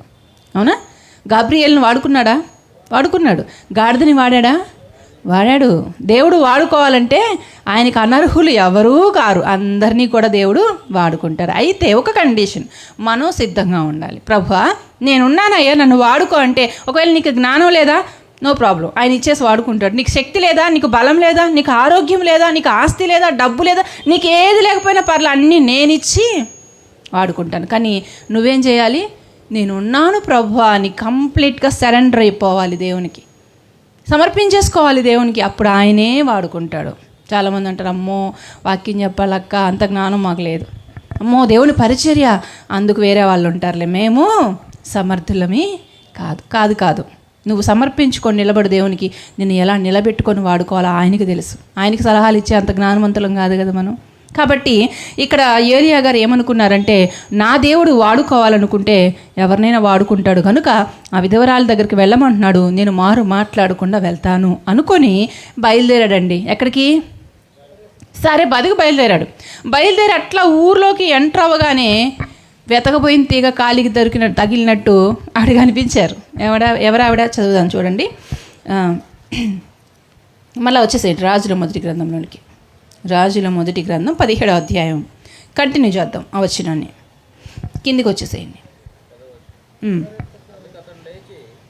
చూడండి, అందుకతడు లేచి సారేపాతునకు పోయి పట్టణపు గవిని యొద్దకు రాగా, ఇక్కడ మనం ఆగుదాం. ఏలియా గారు ఏం చేశారంటే, దేవుడు చెప్పగానే అందుకతడు లేచి అంటే పని ప్రారంభించాడు. క్రియారూపంలో ఆయన పనిని ప్రారంభించాడు. కేవలం మాటలు చెప్తే కూర్చోలేదు. ఆ ప్రభువా ఇప్పుడే చెప్పావు, ఒక వారం ఆగాక వెళ్తాలే, ఒక నెల ఆగాక వెళ్తాలే అన్నాడా? దేవుడు ఇలా చెప్పగానే ఏలియా గారు అలా పని ప్రారంభించేశాడు. లేచి అంటే తర్వాత వెళ్ళాడు. ఒక విధవరాలు అచ్చట కట్టెలు ఏరుచుండుట చూచి ఆమెను పిలిచి త్రాగుటకై పాత్రలో కొంచెము నీళ్లు నాకు తీసుకొని రమ్మని వేడుకొనెను. అప్పుడు ఆమె నీళ్లు తేబోచుండగా అతడు ఆమెను మరలా పిలిచి నాకొక రొట్టె ముక్కను నీ చేతిలో తీసుకొని రమ్మని చెప్పెను. అందుకు ఆమె, నీ దేవుడైన యెహోవా జీవము తోడు తొట్టిలో పట్టెడు పిండియు బుడ్డిలో కొంచెము నూనెయు నా యొద్ద ఉన్నవే గాని అప్పం ఒకటైనను లేదు. మేము చామక మునుపు నేను ఇంటికి పోయి వాటిని నాకును నా బిడ్డకును సిద్ధము చేసుకొనవలెనని కొన్ని పుల్లలు ఏరుకొనుటకై వచ్చి తిననెను. ఏలియా గారు ఆవిడని చూసి, దేవుడు వెళ్ళమన్న విధవరాలు ఈవిడేనా అనుకొని అడిగాడనమాట. ఏమని, అమ్మ నాకు కొంచెం నీళ్ళు ఇస్తావా అని అడిగిన వెంటనే ఆవిడేం చేసిందంట, నీళ్ళు ఇవ్వడానికి వెళ్తుంది. వాస్తవానికి అక్కడ ఆవిడ మెంటల్ కండిషన్ మీరు ఆలోచించండి. ఆవిడ యొద్ద ఏమీ లేదు. దేశంలో ఊర్లో భయంకరమైనటువంటి కరువు. ఆవిడ దగ్గర కూడా ఏముందంటే ఆ రోజుకి ఆహారం ఉంది. ఈ పూట వండుకొని తింటే రేపటికి ఆహారము లేదు, ఇక మేము చనిపోవడానికి సిద్ధపడిపోతున్నాం. ఇలాంటి పరిస్థితిలో ఉన్న ఒక స్త్రీ దగ్గరికి వెళ్ళి ఏలియా గారు నీళ్ళు అడిగినప్పుడు ఆ స్త్రీ ఏం చేసిందంట, తీసుకొని రావడం. వాస్తవానికి ఆలోచించండి, నీళ్ళు ఇవ్వడం కూడా ఘనమే. ఎందుకంటే అక్కడ అన్నీ ఎండిపోయినాయి కదా, వాగు ఎండిపోయింది, నీళ్ళన్నీ కూడా వర్షం లేదు కదా. కాబట్టి నీళ్లు కూడా ఇవ్వడానికి వెళ్తుందంటే అది చాలా గొప్ప విషయం. ఆవిడ అలా వెళ్తూ ఉన్నప్పుడు మరలా పిలిచాడంట. పిలిచేయమంటున్నాడు, అమ్మ నీళ్ళతో పాటు ఒక రొట్టె ముక్క కూడా నాకు తీసుకొని వస్తావా? అప్పుడు ఆ స్త్రీ ఏమంది అక్కడ మరలా చదవండి ఏమందో. అందుకామె, నీ దేవుడైన యెహోవా జీవము తోడు తొట్టెలో పట్టెడు పిండియు బుడ్డిలో కొంచెము నూనెయు నా యొద్ద ఉన్నవే గాని అప్పం ఒక్కటైనను లేదు. ఆవిడ సమాధానం చెప్తుంది. వాస్తవానికి అయితే ఆవిడ చెప్పాల్సిన అవసరం లేదు, ఎందుకంటే ఆవిడ పరిస్థితి అలా ఉంది. ఏలియా గారు వచ్చి అడిగినప్పుడు, భలే వాళ్ళ ఉన్నావయ్యా, నా పరిస్థితే బాగలేదు, నా బాధ ఎవరికి చెప్పుకోవాలో అర్థం కావట్లా, నువ్వు వచ్చి నాకు చెప్పుకుంటున్నావా, నన్ను అడుగుతున్నావా? లేదు పక్కింటికి వెళ్ళు అందా. మనమైతే అంతే అంటాం కదా. మనమైతే మన ఇంట్లో నెలకు సరిపడా సరుకులు ఉంటాయి, స్నాక్స్ ఉంటాయి, ఫ్రూట్స్ ఉంటాయి, ఇంకా చాలా ఐటమ్స్ ఉంటాయి. కానీ ఎవరన్నా పాపం భిక్షాటం చేసుకునే వాళ్ళు వచ్చి ఇంటి దగ్గరకు వచ్చి, అమ్మ ఏమన్నా ఉంటే కొంచెం పెడతారంటే మనం ఏమంటాం, లేవు మా ఇంట్లో ఏమి లేవు. లోపల చూస్తే నెలకు సరిపడా సరుకులు ఉంటాయి, కానీ మనం మాత్రం ఏం చేస్తాం, చాలా ఈజీగా చెప్పేస్తాం, పక్కింటికి వెళ్ళిపో, చేతులు ఖాళీ లేవు అని మనం అంటాం. కానీ ఆ విధవరాల్లో ఉన్నటువంటి ఆ మంచి మనసు చూడండి, ఆ పూటకే ఉంది, కొంచెమే ఉందంట, కొంచెము పిండి కొంచెము నూనె ఉంది, అంతకుమించి నా దగ్గర ఏమీ లేవయ్యా. అంటే ఈవిడ ఏం చెప్పిందంటే నిజం చెప్పింది. ఏమీ లేదని చెప్పొచ్చు కదా, కానీ కొంచెం ఉందని ఎందుకు చెప్పింది? యథార్థత. ఆమె యథార్థంగా ఉంది, అబద్ధం ఆడలేదు, సత్యాన్నే చెప్పింది. అబద్ధం ఆడని స్త్రీ సత్యము మాత్రమే చెప్పే స్త్రీ. కొంతమంది ఉంటారు అబద్ధాలు ఆడరు కానీ సత్యం కూడా చెప్పరు కదా, అబద్ధాలు ఆడరు సత్యము చెప్పరు, చాలా న్యూట్రల్గా ఉంటారు కొంతమంది. కానీ ఈవిడలో ఉన్న నిజాయితీ చూడండి, అసలు సమాధానం చెప్పకపోయినా ఎవరు అడిగే వాళ్ళు లేరు, అసలు లేదు అని చెప్పినా ఇబ్బంది లేదు. కానీ ఆవిడ మాత్రం ఏమని చెప్తుందంటే, కొంచెం పిండి కొంచెం నూనె అయితే ఉన్నాయ్యా, ఉన్నది ఉన్నట్లుగా యథార్థంగా ఒప్పుకునేటువంటి స్త్రీ ఈవిడ. అందుకే మనం లూకాసు వార్తలో చదువుకున్నాం కదా, సారేపాతులో అనేక మంది విధవరాళ్ళు ఉన్నా కానీ ఏలియా గారు ఈవిడ దగ్గరికి ఎందుకు పంపబడ్డాడు అంటే, ఈవిడలో యథార్థత ఉంది, ఈవిడలో నిజాయితీ ఉంది. అంత మాత్రమే కాదు, ఆవిడ ఏం చేసిందంటే, ఏలియా గారు ఎప్పుడైతే వచ్చి అమ్మ నాకు వాటర్ ఇవ్వమ్మ, కొంచెం నీళ్ళు ఇవ్వమ్మ అనగానే ఆయన చూసి ఆమె పలుకుతున్న మాట ఏమంటుందంటే, జీవము కలిగిన, చదవండి ఆ మాటను చదవండి. అందుకామె, నీ దేవుడైన యెహోవా జీవము తోడు తొట్టెలో పట్టెడు పిండియు బుడ్డిలో కొంచెము నూనెయ. అంటే ఏమంటుందంటే వచ్చిన వాళ్ళు ఎవరని చెప్పి గుర్తించింది? దేవుని సేవకుడు, దైవజనుడని గుర్తించింది. నా యొద్దకు వచ్చింది ఎవరంటే సాదాసీదమైన వ్యక్తి కాదు, దేవుని కుమారుడు, దేవుని ప్రవక్త నా ఇంటికి వచ్చాడు అని గుర్తించిందంటే ఈవిడ ఒక అన్యురాలు, దేవుని గురించి తెలియదు. ఇశ్రాయేల్ రాలు కాదు ఈవిడ, అన్యురాలు. సారెపాతులో ఉన్న వాళ్ళంతా కూడా ఇందాక చెప్పినట్లుగా వాళ్ళు ఇంకొక విశ్వాసాన్ని వెంబడిస్తూ ఉన్నటువంటి వాళ్ళు ఆవిడ అంటుంది, నువ్వు దైవజనుడు అయ్యా, నిజమైన దేవుని సేవకుడు అయ్యా నువ్వు అంటుంది. అంటే ఎలా చెప్పగలిగింది ఈవిడ అంటే ఆత్మ వివేచన కలిగినటువంటి స్త్రీ ఈవిడ, ఆత్మజ్ఞానం కలిగినటువంటి స్త్రీ ఈవిడ. అందుకే గ్రహించుకోగలిగింది, గమనించుకోగలిగింది, నా యొద్దకు వచ్చింది నిజమైన దేవుని సేవకుడు అని. ఎప్పుడైతే తెలుసుకున్న తర్వాత ఆవిడ ఏం చేసిందంటే ఆయన మాటకి లోబడింది. అవునా, విధేయత చూపించింది. ఏలియా గారి మాటకు విధేయత చూపించిందంటే ఎవరి మాటకు విధేయత చూపించిందని? దేవుని మాటకి లోబడింది, దేవుని మాటకు విధేయత చూపించింది. నిజమే, ఇక్కడ దేవుడు ఏం చేయాలనుకున్నాడంటే ఏలియా గారి విశ్వాసాన్ని అలాగే ఈ విధవరాలి యొక్క విధేయతని పరీక్షించాలనుకున్నాడు. కానీ ఆ పరీక్షలో వీళ్ళిద్దరూ కూడా పాస్ అయ్యారు. విధవరాలు ఇంటికి వెళ్ళమంటే ఆమె నన్ను ఎలా పోషిస్తుంది అయ్యా అని చెప్పి క్వశ్చన్ చేయలేదు. ఈయన విశ్వాసంతో వెళ్ళాడు, అక్కడ ఈయన పాస్ అయ్యాడు ఏలియా గారు. ఆవిడున్న స్థితిని బట్టి అయ్యా నా పరిస్థితి బాగులేదు, నీకు నేనేం పెట్టలేను, దయచేసి నా యొద్ద నుండి వెళ్ళిపో అని ఆవిడ చెప్పొచ్చు. కానీ ఆవిడ అలా చెప్పలేదు. ఆయన మాటకి విధేయత చూపించి నీళ్ళు ఇవ్వడానికి వెళ్తుంది. అలాగే నా దగ్గర ఈ పరిస్థితి ఉందయ్యా అని ఉన్నట్లుగా యథార్థంగా ఒప్పుకుంటుంది. అందుకే అప్పుడు ఏలియా గారు ఏమంటున్నారంటే అమ్మ ఓకే, నో ప్రాబ్లం, నువ్వు భయపడొద్దు, కొంచెం పిండి కొంచెం నూనె ఉన్నా ఇబ్బంది ఏం లేదు, కానీ నేను ఒక మాట చెప్తాను, నువ్వు చేస్తావా? చెప్పు దైవజనుడా అంటే అంటున్నాడు ఆయన. ముందు ఒక చిన్న అప్పం చేసి, అప్పం అంటే రొట్టెలు తెలుసు కదా, ఒక చిన్న రొట్టె చేసి నాకు తీసుకొచ్చి ఇవ్వమ్మా. ఎంత రొట్టె? నీ దగ్గర ఉన్న పిండిలో సగం పిండితో రొట్టె చేస్తే అనలేదు, చిన్న రొట్టె అంటే చిన్న రొట్టె అంటానికి ముందు ఏమన్నాడు చూడండి, ముందుగా మళ్ళీ చదువుదాం, ఆ మాటను చదువుదాం. అప్పుడు ఏలియా ఆమెతో ఇట్లా, నేను భయపడవద్దు, పోయి నీవు చెప్పినట్లు చేయుము, అయితే అందులో నాకొక చిన్న అప్పము మొదట చేసి నా యొద్దకు తీసుకొని రమ్ము. అంటే ఈవిడికి ఏం నేర్పిస్తున్నాడంటే అమ్మా, దేవునికి నువ్వు మొదటి స్థానం ఇవ్వాలి, దేవునికి నువ్వు ప్రథమ స్థానం ఇవ్వాలి. మొదట నువ్వు దేవునికి ఇవ్వు. మొదట నువ్వు దేవునికి ఇస్తే ఏం జరుగుతుందో తెలుసా? నీ తొట్టెలో పిండి అయిపోదు, నీ బుడ్డిలో నూనె కూడా అయిపోదు అని చెప్పాడు. చెప్పకనే అంటే మొదట దేవునికి ప్రథమ స్థానం ఇస్తే ఏం జరుగుతుందంటే దేవుని దీవెనలు, దేవుని ఆశీర్వాదాలు మన ఇంట్లో ఉంటాయి. దేవునికి ప్రథమ స్థానం ఇవ్వకుండా చానాళ్ళ నుండి ప్రార్థన చేస్తున్నానండి, ఎన్నో దినాలుగా ఈ సమస్య గురించి దేవుని అడుగుతున్నాను, కానీ నా ప్రార్థనకి సమాధానము రాలేదంటాం. ఎందుకు రావట్లేదు ఆలోచించుకోవాలి కదా. ఒకవేళ మనం దేవునికి ప్రథమ స్థానం ఇవ్వడం లేదేమో, మొదటి స్థానం దేవునికి మనము ఇవ్వడం లేదేమో ఆలోచించుకోండి. ఇంతకీ దేవునికి ప్రథమ స్థానం ఇవ్వడం అంటే ఏంటి? దేవునికి మొదటి స్థానం ఇవ్వడం అంటే ఏంటి చెప్తారా? దేవునికి మొదటి స్థానం ఇవ్వడం అంటే ఏంటో చెప్తారా?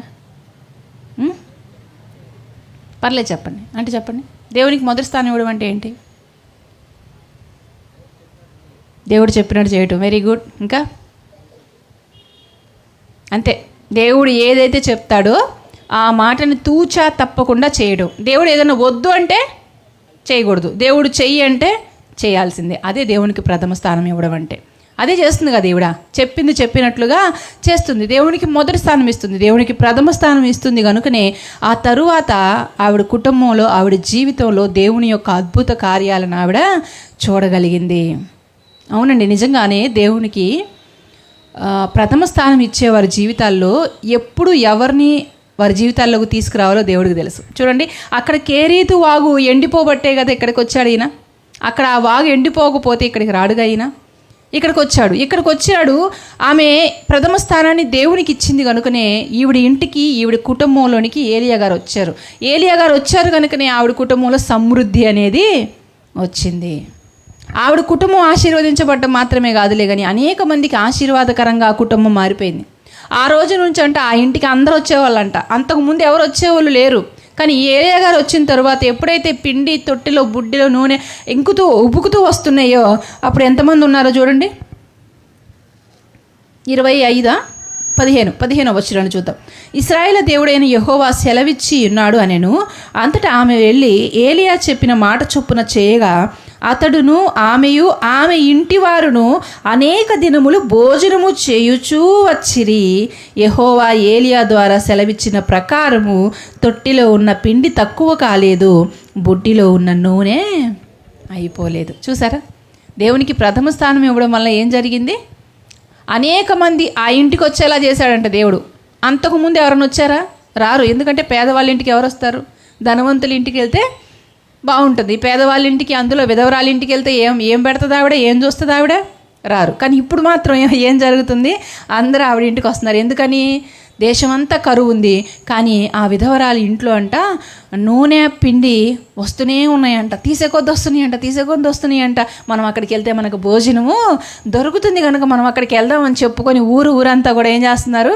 ఈ విధవరాలి ఇంటికి వస్తున్నారు. ప్రిలారా అంతే. మన జీవితంలోనికి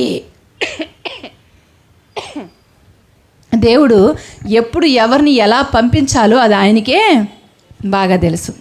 ఎప్పుడు ఎవరిని మన జీవితంలో తీసివేయాలో కూడా ఆయనకి తెలుసు. కొన్నిసార్లు అనుకుంటాం మనం, అసలు ఆ సమయంలో ఈ వ్యక్తి నా జీవితంలోనికి లేదా ఈమె నా జీవితంలోనికి వచ్చిద్దని నేను అనుకోలేదు, కానీ అనుకోని రీతిగా దేవుడు ఈ వ్యక్తిని నా జీవితంలోనికి పంపించాడు. థ్యాంక్ యూ అమ్మా. అనుకోని రీతిగా దేవుడు నా జీవితంలోనికి ఈ వ్యక్తిని పంపించాడు అని మనం కొన్నిసార్లు చెప్తూ ఉంటాం కదా. అలాగే కొన్నిసార్లు మన జీవితంలో నుంచి కొంతమంది వ్యక్తుల్ని తీసేస్తూ ఉంటాడు దేవుడు. అది కూడా మన మేలు కొరకే, మన మంచి కొరకే. అయ్యో వీళ్ళు వెళ్ళిపోయారే, వీళ్ళు విడిచిపెట్టి వెళ్ళిపోయారని బాధపడాల్సిన అవసరం లేదు. ఏమి జరిగినా సరే దేవుడు మన మేలు కొరకే చేస్తాడు. ఎప్పుడు ఎవరిని నీ జీవితంలోకి తీసుకురావాలో వాళ్ళని తీసుకొస్తాడు, ఎప్పుడు ఎవరిని నీ జీవితంలో నుండి తీసివేయాలో వాళ్ళని తీసివేస్తాడు. కాబట్టి ఏం జరిగినా సరే దేవుని చిత్తానికి మనం సమర్పించుకున్నప్పుడు, దేవునికి ప్రథమ స్థానం మనం ఇచ్చినప్పుడు దేవుడు మనకు అంతా కూడా మంచే చేస్తాడని ఈ విధవరాలి జీవితం ద్వారా మనము నేర్చుకుంటున్నాం. ప్రియులారా, ఇంకా అంటున్నాడు చిన్న అప్పం అన్నాడు కదా. చిన్న అప్పం అంటే మనం దేవుడికి ఇచ్చేది ఎంత ఇవ్వాలి, ఎలా ఇవ్వాలి అని మనం ఆలోచన చేస్తే చాలా ఎక్కువ ఇవ్వాల్సిన అవసరం లేదు, ఎంతో ఇవ్వాల్సిన అవసరం లేదు. కొంచెం ఇచ్చిన పూర్ణ హృదయంతో దేవునికి ఇవ్వాలి. మనందరికీ తెలుసు, యేసుక్రీస్తు ప్రభువారు దేవాలయంలో కూర్చున్నప్పుడు అక్కడ కూడా ఒక విధవరాలు కనిపిస్తుంది మనకి. వచ్చి ఎంత వేసిందంట ఆవిడ? ఎంత వేసింది? 2 లక్షల 2 కాసులు. అంటే చాలా తక్కువ వేసింది. ఆవిడకంటే ముందు ఆవిడ తరువాత చాలామంది ధనవంతులు చాలా ఎక్కువ వేస్తున్నారు. కానీ యేసుక్రీస్తు ప్రభువారు ఎవరు నోటీస్ చేశాడు? ఎవరి గురించి అక్కడ చెప్పాడంటే ఈవిడ గురించే. కారణం ఏంటంటే ఆవిడ ఎలాంటి మనసుతో వేసిందో చూశాడు, ఎలాంటి మనసుతో దేవునికి ఇచ్చిందో చూశాడు. కనుక అక్కడ ప్రభు ఆమెని ప్రశంసించాడు. అంటే ఇచ్చే మనసు, ఎలాంటి మనసు తీయాలంటే మళ్ళీ సణుక్కుంటూ గొనుక్కుంటూ ఇవ్వకూడదు. పెట్టేది ఎలా పెట్టాలి? హృదయపూర్వకం. కొంతమంది ఉంటారులేండి, పెడతారు, మళ్ళీ ఏం చేస్తారు? లెక్కలేస్తారు, సణుగుతారు, గొనుగుతారు. ఇప్పుడు వీళ్ళకి మేము చెయ్యాలా, ఇప్పుడు వీళ్ళకి వండాలా, వడ్డించాలా, మళ్ళీ ఆ పాత్రలు కడుక్కోవాలి, అబ్బో ఏంది తలనొప్పి అంతా అనుకుంటారు కొంతమంది. కానీ మంచి మనసుతో, పూర్ణ హృదయంతో, సణుగకుండా గొనుగకుండా మనం ఆతిథ్యం చేస్తే అది దేవుడు మనకు ఆశీర్వాదంగా మారుస్తాడు. ఆతిథ్యం, దైవజనునికి ఆతిథ్యం ఇచ్చే కుటుంబంగా ఈవిడ కుటుంబం మారిపోయింది. వాస్తవానికి ఆలోచన చేస్తే ఏలియా గారిని ఈవిడ పోషిస్తుందని దేవుడు పంపించాడు. కానీ ఇక్కడికి వచ్చిన తర్వాత ఎవరిని పోషిస్తున్నారు? ఏలియా గారి ద్వారానే ఆవిడ పోషించబడుతుందా? ఆవిడ ఏలియా గారిని పోషిస్తుందా? ఫస్ట్ ఒక్క అప్పమే ఇచ్చింది, చిన్న అప్పం. ఒక్క చిన్న అప్పం ఇవ్వడం వలన ఆయన పోషించబడ్డాడు. ఆ తరువాత ఆవిడ బిడ్డ, ఆవిడ బంధువులు అందరినీ ఎవరు పోషిస్తున్నారంటే ఇప్పుడు ఏలియా గారు. చూడండి, కొన్ని మనకి కీడుగా అనిపించినా అవి తర్వాత కాలంలో మనకి మేలుగా దేవుడు మారుస్తాడు. ప్రియులారా, మారుస్తాడు. చిన్న అప్పమే ఇచ్చింది, అయినా దేవుడు గొప్ప దీవెనను ఇచ్చాడు. ఇచ్చే విషయంలో మనం కూడా ఎలా ఉండాలి అంటే ఎంత ఇస్తున్నాం అనేది చూడకూడదులే, కానీ ఎలా ఇస్తున్నాం అనేది మనము ఆలోచన చేసుకోవాలి. క్రొత్త నిబంధన కాలంలోనే ఒక సంఘం ఉంది. ఆ సంఘం గురించి పౌలు గారు కొరింథీ సంఘానికి తెలియజేస్తూ ఉన్నారు. ఆ మాటలు కూడా చూద్దాం మనం. కొరింథీలకు రాసిన 2వ పత్రిక 8వ అధ్యాయము మొదటి 4 వచనాలు చూద్దాము, ముగించేస్తాను నేను. కొరింథీలకు రాసిన 2వ పత్రిక 8వ అధ్యాయము మొదటి 4 వచనాలు చూద్దాం.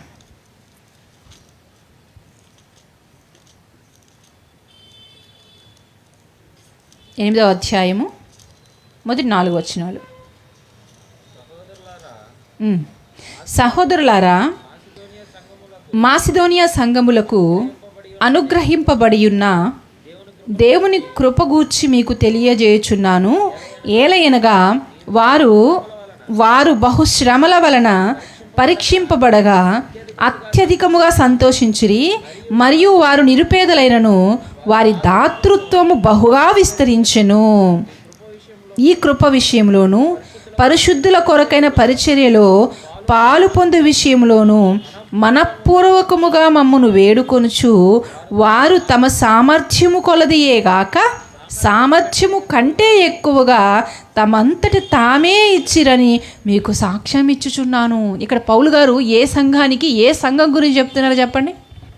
కొరంథీ సంఘానికి మాసిదోనియా సంఘం గురించి చెప్తున్నాడు. ఏమని? ఆ సంఘం వాళ్ళు అనగా మాసిదోనియా సంఘస్థులు వాళ్ళంట ఇచ్చే విషయంలో ఎలాంటి మనసు కలిగి ఉన్నారంటే వాళ్ళు బహుదాతృత్వం కలిగి ఉన్నారు.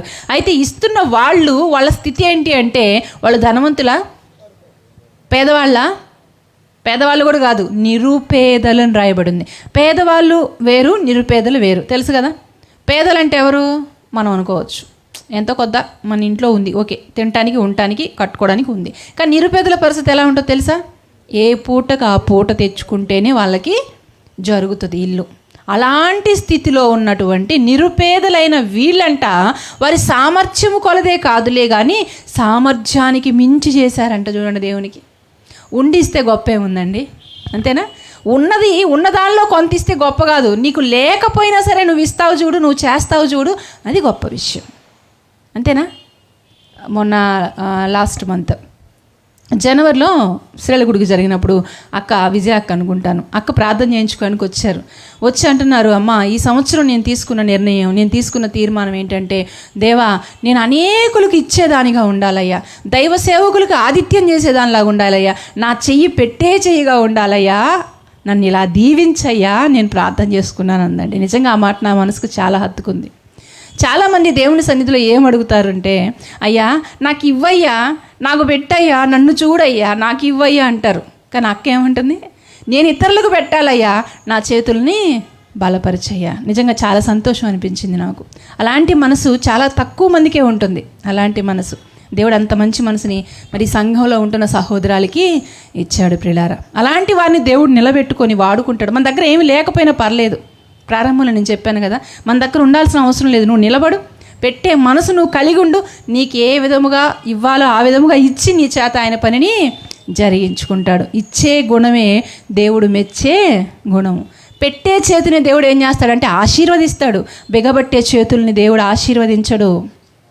మొన్న అన్న కూడా ఒక పాట రాశారు కదా, మంచి పాట, విజయన్న. ఇచ్చే గుణం దేవుడు మెచ్చే గుణం అంట. బైబిల్ గ్రంథంలో కూడా ఉంది, అపోస్తలుల కార్యంలో మనకి 20వ అధ్యాయం 35వ వచనంలో ఉంటుంది.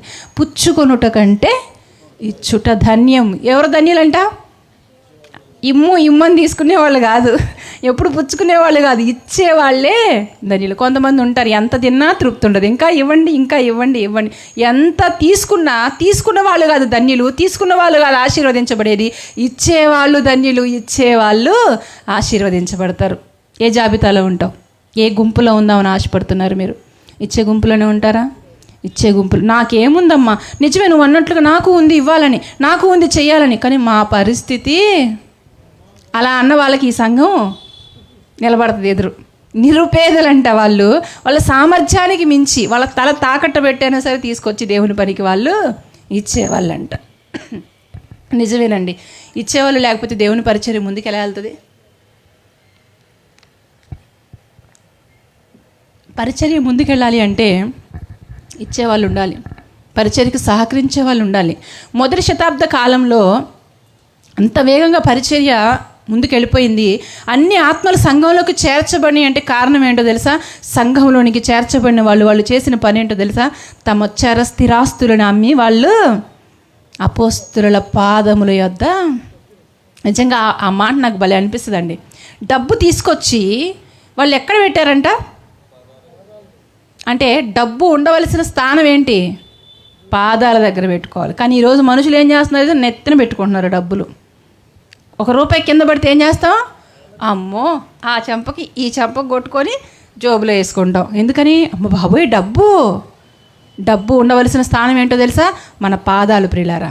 పాదాల దగ్గర ఉంచాలి దాన్ని. నెత్తిన పెట్టుకోకూడదు, గుండెల్లో పెట్టుకోకూడదు. హృదయంలో ఉండవలసిన దేవుడేమో కిందికి వెళ్ళిపోతున్నాడు. ఎక్కడో ఉండవలసిన డబ్బు మాత్రం తల మీద ఎక్కి కూర్చుంటుంది. మరి ప్రభు పరిచర్య ఎలా వెళ్తుంది ముందుకు చెప్పండి ప్రియులారా? దేవుని పనికి, పరిచర్యకి చాలా ధనం అవసరమై ఉంది. దాతృత్వం కలిగిన వారు గుప్పెళ్ళు ఇప్పితేనే సువార్త పరిచర్య ముందుకెళ్తుంది. అనేక మంది దేవుణ్ణి తెలుసుకోవడానికి అవకాశం ఉంటుంది. అనేకమైన నూతన ఆత్మలు ప్రభువు పట్టుకోవడానికి అవకాశం ఉంటుంది. ఇలాంటి సువార్త సభలు జరగాలన్నా, స్త్రీల సదస్సులు జరగాలన్నా, మందిరాలు కట్టబడాలన్నా వీటన్నిటికీ డబ్బు అవసరమైంది కదా. కాబట్టి సంఘంలో ఉంటున్న వాళ్ళు, ఒక స్థితి కలిగిన వాళ్ళు, లేదా మంచి మనసున్న వాళ్ళు, సేవకులు అనబడుతున్న వారికి సహకరించండి. సేవకులకు చేస్తే దేవుడు మనకి, ఇప్పుడు ఏలియా గారు ఉన్నారు కదా, ఏలియా ప్రవక్తకి విధవరాలు ఆతిథ్యం ఇవ్వబట్టే కదా దేవుడు ఆవిడ్ని దీవించాడు. ఇంకా అంత మాత్రమే కాదు, ఇంకా ఏం జరిగిందో చూడండి. కొన్ని రోజులకి ఏం జరుగుతుందంటే కుమారుడు చనిపోతాడు. కింద వచ్చి చూద్దాం. రాజుల మొదటి గ్రంథం 17వ అధ్యాయంలోనికి మళ్ళా వచ్చేద్దాం. 17వ వచనం, 17వ అధ్యాయము వచనం కూడా 17. అటు తర్వాత ఆ ఇంటి యజమానురాలైన ఆమె కుమారుడు రోగి అయి ప్రాణము నిలువ జాలనంత వ్యాధి గలవాడాయను. ఆమె ఏలియాతో, దైవజనుడా, నా యొద్దకు నీవు రానిమిత్తమేమి?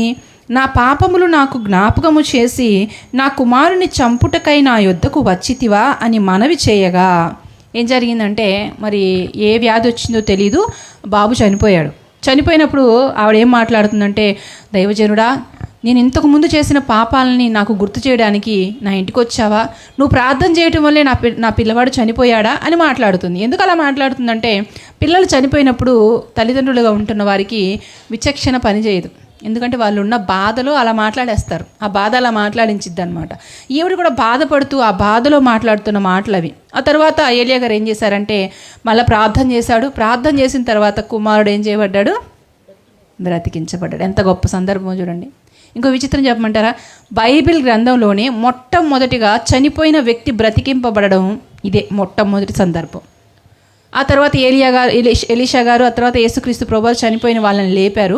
కానీ మొట్టమొదట చనిపోయిన వ్యక్తిని లేపింది ఎవరంటే ఏలియా గారు. చనిపోయిన వ్యక్తి బ్రతికిన సందర్భం ఏదంటే ఈ సందర్భమే బైబిల్ గ్రంథంలో కదా. చాలా ఉన్నతమైనటువంటి స్థితి, చాలా అద్భుతమైనటువంటి కార్యం ఈ కుటుంబంలో జరిగింది.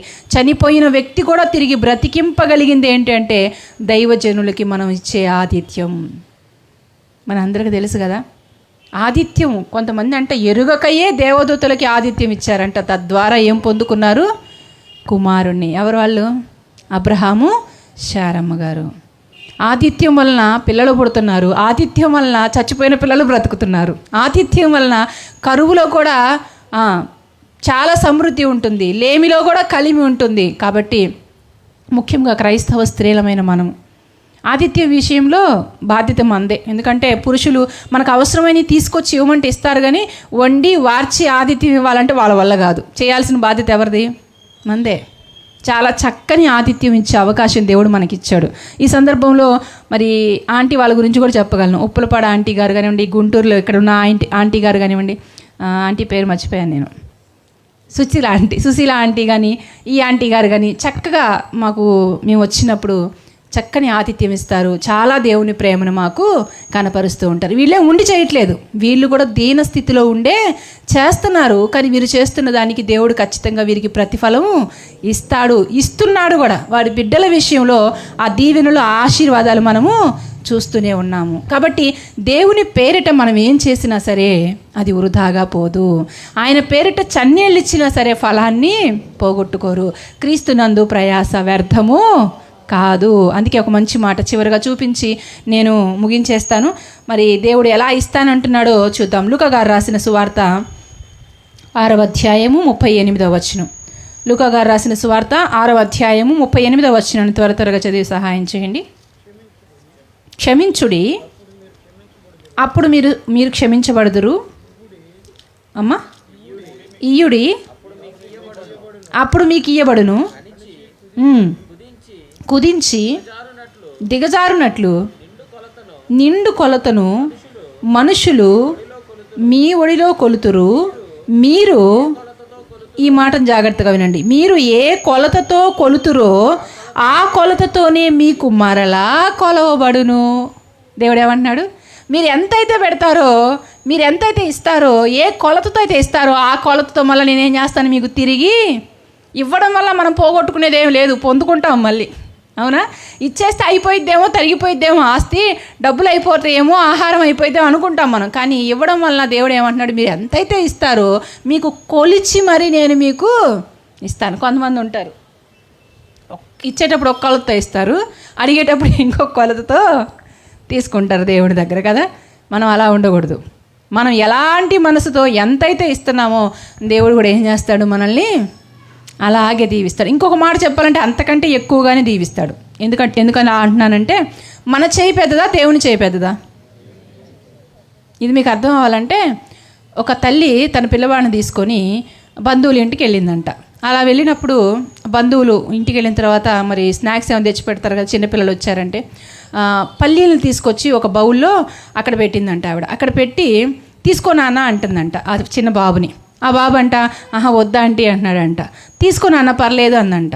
ఆహా లేదా ఆంటీ, మీరు ఇవ్వండి, మీరు ఇస్తే తీసుకుంటాను అని అన్నాడంట. అప్పుడు ఆవిడ చేత్తో తీసుకొని ఆ బాబు చేతుల్లో వేసిందంట. అప్పుడు వాళ్ళ అమ్మ ఉండి, అరే అన్నిసార్లు ఆంటీ తీసుకో అంది కదా, నువ్వు ఎందుకని తీసుకోలేదురా అంటే, అమ్మ నా చేత్తో తీసుకుంటే నా గుప్పిలు ఎంత ఉంది, ఇంతే, కొన్నే వస్తాయి. ఆంటీ చేయి అయితే నా చేతి కంటే పెద్ద చేయి కదా, ఎక్కువ వస్తాయి, అందుకని నేను ఆంటీ చేత్తో తీసుకున్నాను. అంటే దేవుని చెయ్యి మన చెయ్యి కంటే పెద్దది. మనం చేస్తే కొంతే చేస్తాం, కానీ దేవుడు చేస్తే చాలా అద్భుతంగా ఉంది. ఆకాశ వాకిళ్ళు విప్పుతానన్నాడు ఆయన. అదే పట్టజాలనంత విస్తారమైన ఆశీర్వాదాన్ని మీకు ఇస్తాను. మీరేం చేస్తారు చేస్తే? ఆఫ్టర్ ఆల్ మన మొహాలు మనం ఏం చేస్తాం? చేస్తే చాలా తక్కువే చేస్తాం, కానీ దేవుడు చేస్తే అద్భుతంగా అమోఘంగా ఉంటుంది. దేవుడు చేస్తే ఇలా ఉంటుంది. విధవరాలి ఇంటికి ఎవ్వరూ ఆ ఇంటి వైపు కూడా చూసే పరిస్థితి కాదు, కానీ బంధువులందరూ కూడా ఆ ఇంటి చుట్టూ ఇప్పుడు వచ్చేసారంట. ఆమెను ఆశీర్వదించడం కాదు, ఆమెను ఆశీర్వాద కారణంగా ఉంచేశాడు దేవుడు. యోసేపు గారు బానిసగా వెళ్ళారు కదా దేశానికి. బానిసగా వెళ్ళిన ఆయన్ని దేవుడు ఏం చేశాడు? ఆశీర్వదించాడు. ఆయన ఆశీర్వదించబట్టం మాత్రమే కాదు, కానీ అనేక మందికి ఆ దేశానికి ఆశీర్వాద కారణంగా యోసేపు గారు మారిపోయారు. దేవుడు చేస్తే అలా చేస్తాడు అద్భుత కార్యాలు. మనం ఏం చేస్తాం? అసలు మనం ఏమి ఇవ్వగలం దేవునికి చెప్పండి? ఆయనే మనకిచ్చాడు. ఆయన ఇస్తుంటేనే బ్రతుకుతున్నాం. ఆయన భిక్ష ద్వారానే బ్రతుకుతున్నాం మనం, అవునా కదా? ఆయన ఇస్తేనే బ్రతుకుతున్నాం, అవునా? గాలి ఆయన ఇవ్వకపోతే బ్రతకగలమా? గాలికి రేటు కట్టాడా? ఒకరోజు ఆక్సిజన్ పెట్టాలంటే హాస్పిటల్లో ఎంతో తెలుసా? 3000. 30 రోజులకు ఆక్సిజన్ పెడితే ఎంత? 90,000. ఆ సంవత్సరానికి ఏంటి అంత అవుద్ది? లక్షలే. కానీ దేవుడు మనకి ఏం చేస్తున్నాడు? ఉచితముగా ఇస్తున్నాడు. ఇలా ప్రతి దానికి మీరు రేటు కడితే ఆయన ఇచ్చే వాటి ముందు మనం ఆయనకి ఇచ్చే ఆఫ్టర్ చాలా తక్కువ. కాబట్టి దేవునికి ఇచ్చే విషయంలో, దేవునికి ప్రథమ స్థానాన్ని ఇచ్చే విషయంలో, దేవుని కొరకు వచ్చే విషయంలో, దేవుని పని చేసే విషయంలో, దేవుని మీద ఆధారపడే విషయంలో ఈ సారేపాతు విధవరాల్లాగా మనము కూడా ఉండి ఆవిడ పొందుకున్న దీవెనలు మనం కూడా పొందుకోవాలని కోరుకుంటూ నా ఈ మాటలు ముగిస్తున్నాను.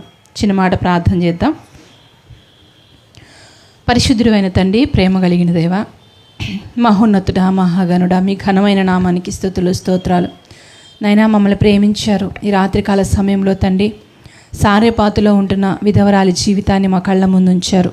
ఎన్నో విలువైన పాఠాలను మాకు నేర్పించారు. నాయనా మీకు స్తోత్రాలు. అవును తండ్రి, ఎంతోమంది విధవరాళ్ళు ఆ ఊరిలో ఉన్నప్పటికీ ఆవిడ ఇంటికే ఏలియా గారు వెళ్ళడానికి గల కారణాలేంటో ఈ రాత్రికాల సమయంలో మాకు తెలియజేసిన విధానాన్ని బట్టి స్తోత్రాలు. అవునాయన, ఆవిడ స్థితి, ఆవిడ పరిస్థితి బాగోలేకపోయినా కానీ తండ్రి, దైవజనుడి ఇంటికి వచ్చినప్పుడు ప్రేమతో తండ్రి, ఎంతో విధేయతతో ఆవిడిచ్చినటువంటి గొప్ప ఆతిథ్యాన్ని బట్టి నాయన, ఆ ఇంటిని, ఆమెను కరువు ఉన్నంత కాలము కూడా తండ్రి మీరు సమృద్ధితో నింపారు, ఆశీర్వదించారు, అనేక మందికి ఆశీర్వాద కారణంగా మార్చారు తండ్రి. అందును బట్టి మీకు స్తోత్రాలు. ఆవిడలో ఉన్నటువంటి ఈ విలువైన సుగుణాలను తండ్రి క్రైస్తవ స్త్రీలుగా ఉంటున్న మేము కూడా నేర్చుకొని నాయన, ఆవిడ పొందుకున్న లాంటి గొప్ప ఆశీర్వాదాలను తండ్రి మేము కూడా పొందుకున్నట్లుగా సహాయమును దయచేయండి. మీకు ఇచ్చే విషయంలో, మీ పనికి వచ్చే విషయంలో నాయన, మీకోసం బ్రతికే విషయంలో, ప్రతి ఒక్క విషయంలో కూడా తండ్రి మేము ముందు ఉంటూ నా తండ్రి మీకు ఇష్టమైన బిడ్డలుగా ఈ లోకంలో మేము మా యాత్రను ముగించుకున్నాక మీరున్న లోకంలో స్థానాన్ని సంపాదించుకునే బిడ్డలముగా నాయన మమ్మల్ని అందరినీ కూడా మీరు వర్ధిల్లింప చేయమని ప్రార్థన చేస్తున్నాను. నాయన, చేరి వచ్చిన ప్రతి బిడ్డని పేరు పేరు వరుసను జ్ఞాపకం చేసుకునండి తండ్రి. ఎవరు ఏ బాధతో, ఏ ఇబ్బందితో, ఏ ఇరుకుతో వచ్చారో నాకైతే తెలియదు కానీ తండ్రి, సమస్తము మీకు తెలుసు నాయన. హృదయ రహస్యాలు ఎరిగిన దేవుడవు తండ్రి. ప్రతి ఒక్కరి ప్రార్థనకి నాయన మీరు సమాధానమును దయచేయమని ప్రార్థన చేస్తున్నాను తండ్రి. అలాగే ఈ ప్రాంతంలో విలువైన కార్యక్రమాలను ఆపకుండా జరిగిస్తున్న సేవకులను బట్టి ప్రార్థన చేస్తున్నానయ్యా. వారిని, వారి కుటుంబాలను తండ్రి మీరు దీవించమని ప్రార్థన చేస్తున్నాను. వారి బిడ్డలను మీరు దీవించమని ప్రార్థన చేస్తున్నాను. అవునయ్యా, ఎంతో లేని స్థితిలో అయినప్పటికీ, దీన స్థితిలో అయినప్పటికీ తండ్రి అయ్యా, మీ కార్యక్రమాలను ఆయన ఈ ప్రార్థనా మీటింగ్స్ని తండ్రి జరిగిస్తూ ఉన్నారయ్యా.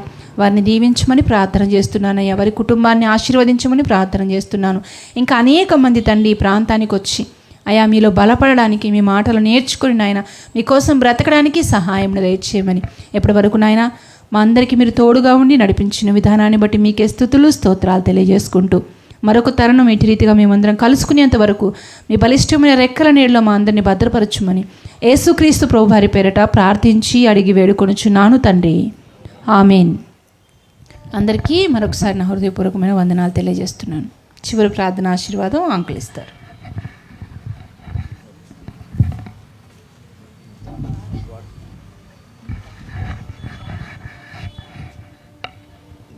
మంచిదండి. దేవుని యొక్క అమూల్యమైన మాటలు అందించిన మన యొక్క సిస్టర్ గారికి ప్రత్యేకమైన శుభావందనాలు. మరి మనల్ని ప్రేమించి మరి ఎంతో బహుదూరం నుండి చిట్లూరుపేట నుండి వచ్చి మనల్ని ఆత్మీయంగా బలపరుస్తూ మరి దేవునిలో ఎదిగే విధంగా మరి మనకి వాక్యాన్ని అందిస్తున్న మరి వారి యొక్క దంపతులు శ్రీనివాసరావు గారు అలాగే బ్యూలా సిస్టర్ గారికి ప్రత్యేకమైన శుభావందనాలని.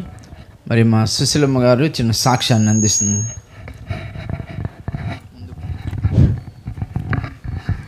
మొట్టమొదట దేవునికి వందనాలు చెప్పుకుంటున్నానండి. మీ అందరికి వచ్చిన వాళ్ళందరికీ వందనాలు చెప్పుకుంటున్నానండి. పాస్టర్ గారికి వందనాలు చెప్పుకుంటున్నానండి.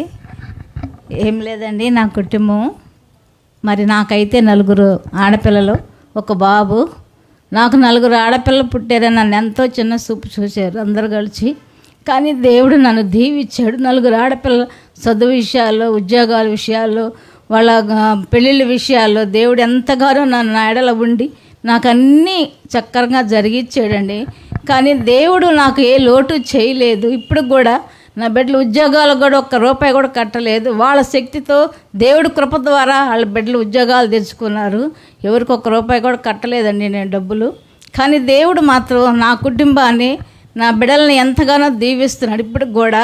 కానీ నా భర్త మాత్రం ఎప్పుడు కూడా నేను ఆడపిల్ల పుట్టానని ఎప్పుడు ఈనాటికి కూడా అనలేదు. నన్ను విషయంలో నన్ను తొందర పెట్టి కూడా మాట్లాడలేదు. కానీ ఎంతో ప్రేమగా చూసుకునేవాడు అందరిని కూడా. 4 బిడ్డలైనా కానీ ఆడబిడ్డలని ఒక్కొక్క బిడ్డను పెంచాలంటే తల్లిదండ్రులు ఎంతో కష్టపడతారు. కానీ నాకు 4 ఆడబిడ్డలైనా కానీ నా భర్త మాత్రం ఎప్పుడు కూడా ఒక మాట కూడా అనేవాడు కాదు. ఆ బిడ్డలు ఎంతో ప్రేమగా పెంచాడు. చదువు విషయాల్లో, వాళ్ళ పెళ్ళిళ్ళ విషయాల్లో, గర్భఫలం విషయాల్లో కూడా దేవుడు నాకు ఎంతో దీవిచ్చాడు. ఆ బిడ్డల్ని నాకు ఎంతగానో నా ఎడల నేను ప్రతి విషయం దేవుడు తెస్తాను ఇందులో పెట్టుకుంటా.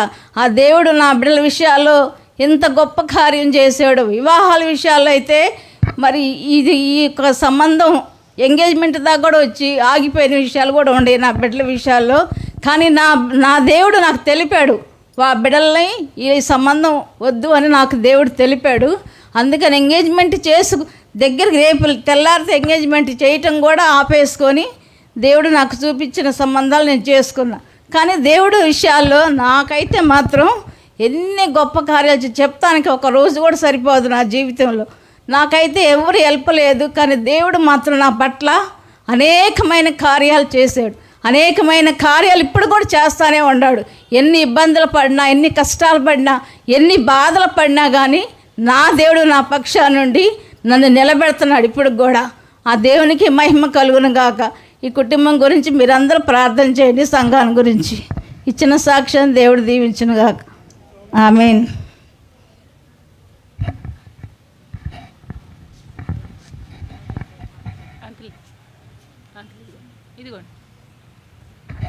మంచిదండి. మరి ఎప్పటి నుండో సాక్ష్యం చెప్పాలని ఆశపడుతుంది సుశీలమ్మ గారు. మరి అందరిని బట్టి మరి ఈ దినం ప్రత్యేకంగా మరి సాక్ష్యాన్ని అందించినందుకు సుశీలమ్మ గారికి ప్రత్యేకమైన శుభావందనాలు. మరి ఒక ప్రకటన అండి. మరి ఒక ప్రకటన చేసిన తర్వాత మన కప్రీలు జోసెఫ్ గారు ముగింపు ప్రార్థన ఆశీర్వదిస్తారు.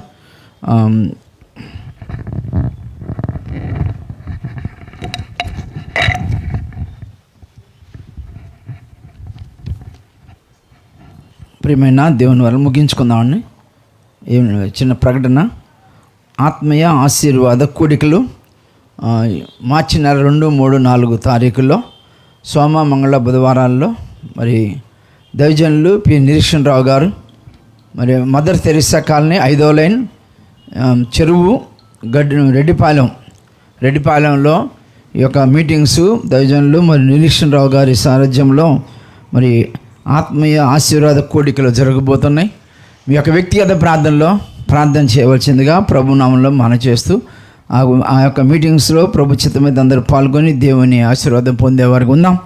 మంచిదండి. మరి ఇప్పుడు మనల్ని ప్రేమించి మనం వాక్యాన్ని అందించడం మరి ఒకసారి సిస్టర్ గారికి శుభాబంధనాలు తెలియజేసి మీ అందరికి కూడా మరి ప్రతి నెల మరి ఇలాగ వచ్చి దేవుని యొక్క అమూల్యమైన మాటలు వింటూ మమ్మల్ని బలపరుస్తున్నందుకు మీ అందరికి కూడా ప్రత్యేకమైన శుభాబంధనాలు. మరి ముగింపు ప్రార్థన ఆశీర్వాదంతో సెలవుచుందాం. మన మధ్యలో జోసఫ్ గారు ఉన్నారు, ఉప్పలపాడు నుంచి వచ్చిన దైవజనులు. వారు వచ్చి ముగింపు ప్రార్థన ఆశీర్వదిస్తారు.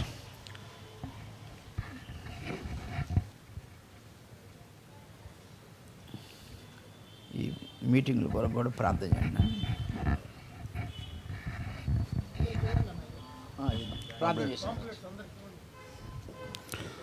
ప్రార్థన చేసుకుందామండి. అందులో ప్రార్థన పూర్వకండి. పరిశుద్ధుడా, ప్రేమ గల కన్న తండ్రి, ఘనమైన దేవ, మీకే వేలాది వందనాల స్తుతులయ్యా.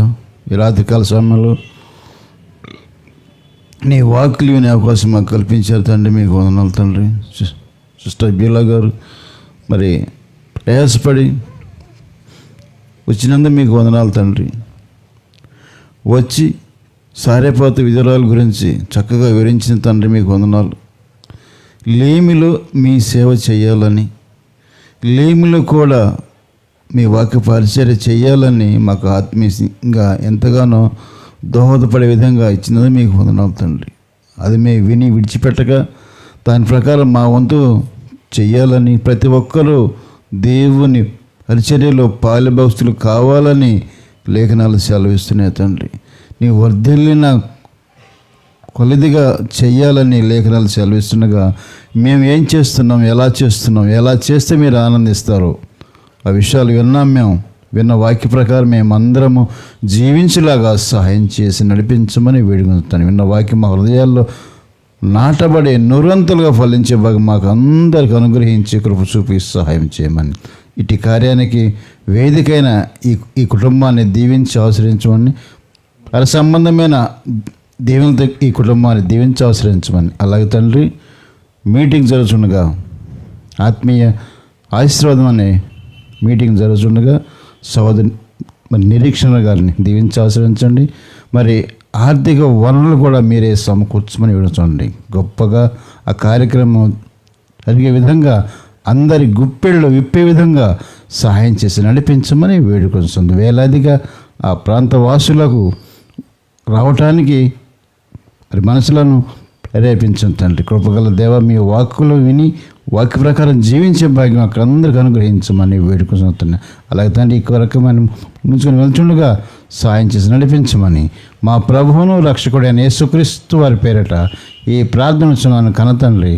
ఆమె మన తండ్రి దేవుని ప్రేమయు ఆయన కుమారుని యేసుక్రీస్తు కృపయు పరిశుద్ధాత్మిక అన్యోన్య సహవాసం మనకు సకల పరిశుద్ధులకును సదాకాలము చారిత్ర సంఘానికి తోడుగా నడిపించి ఆదరించునుగాక. ఆమె అందరికి వందనాలు. అందరూ మరి దయచేసి కొంచెం లేట్ అయినా కానీ బాధపడకుండా కొంచెం భోజనం చేసి వెళ్ళవలసిందిగా ప్రభునామంలో మనం చేస్తున్నాం. అందరికి వందనాలు.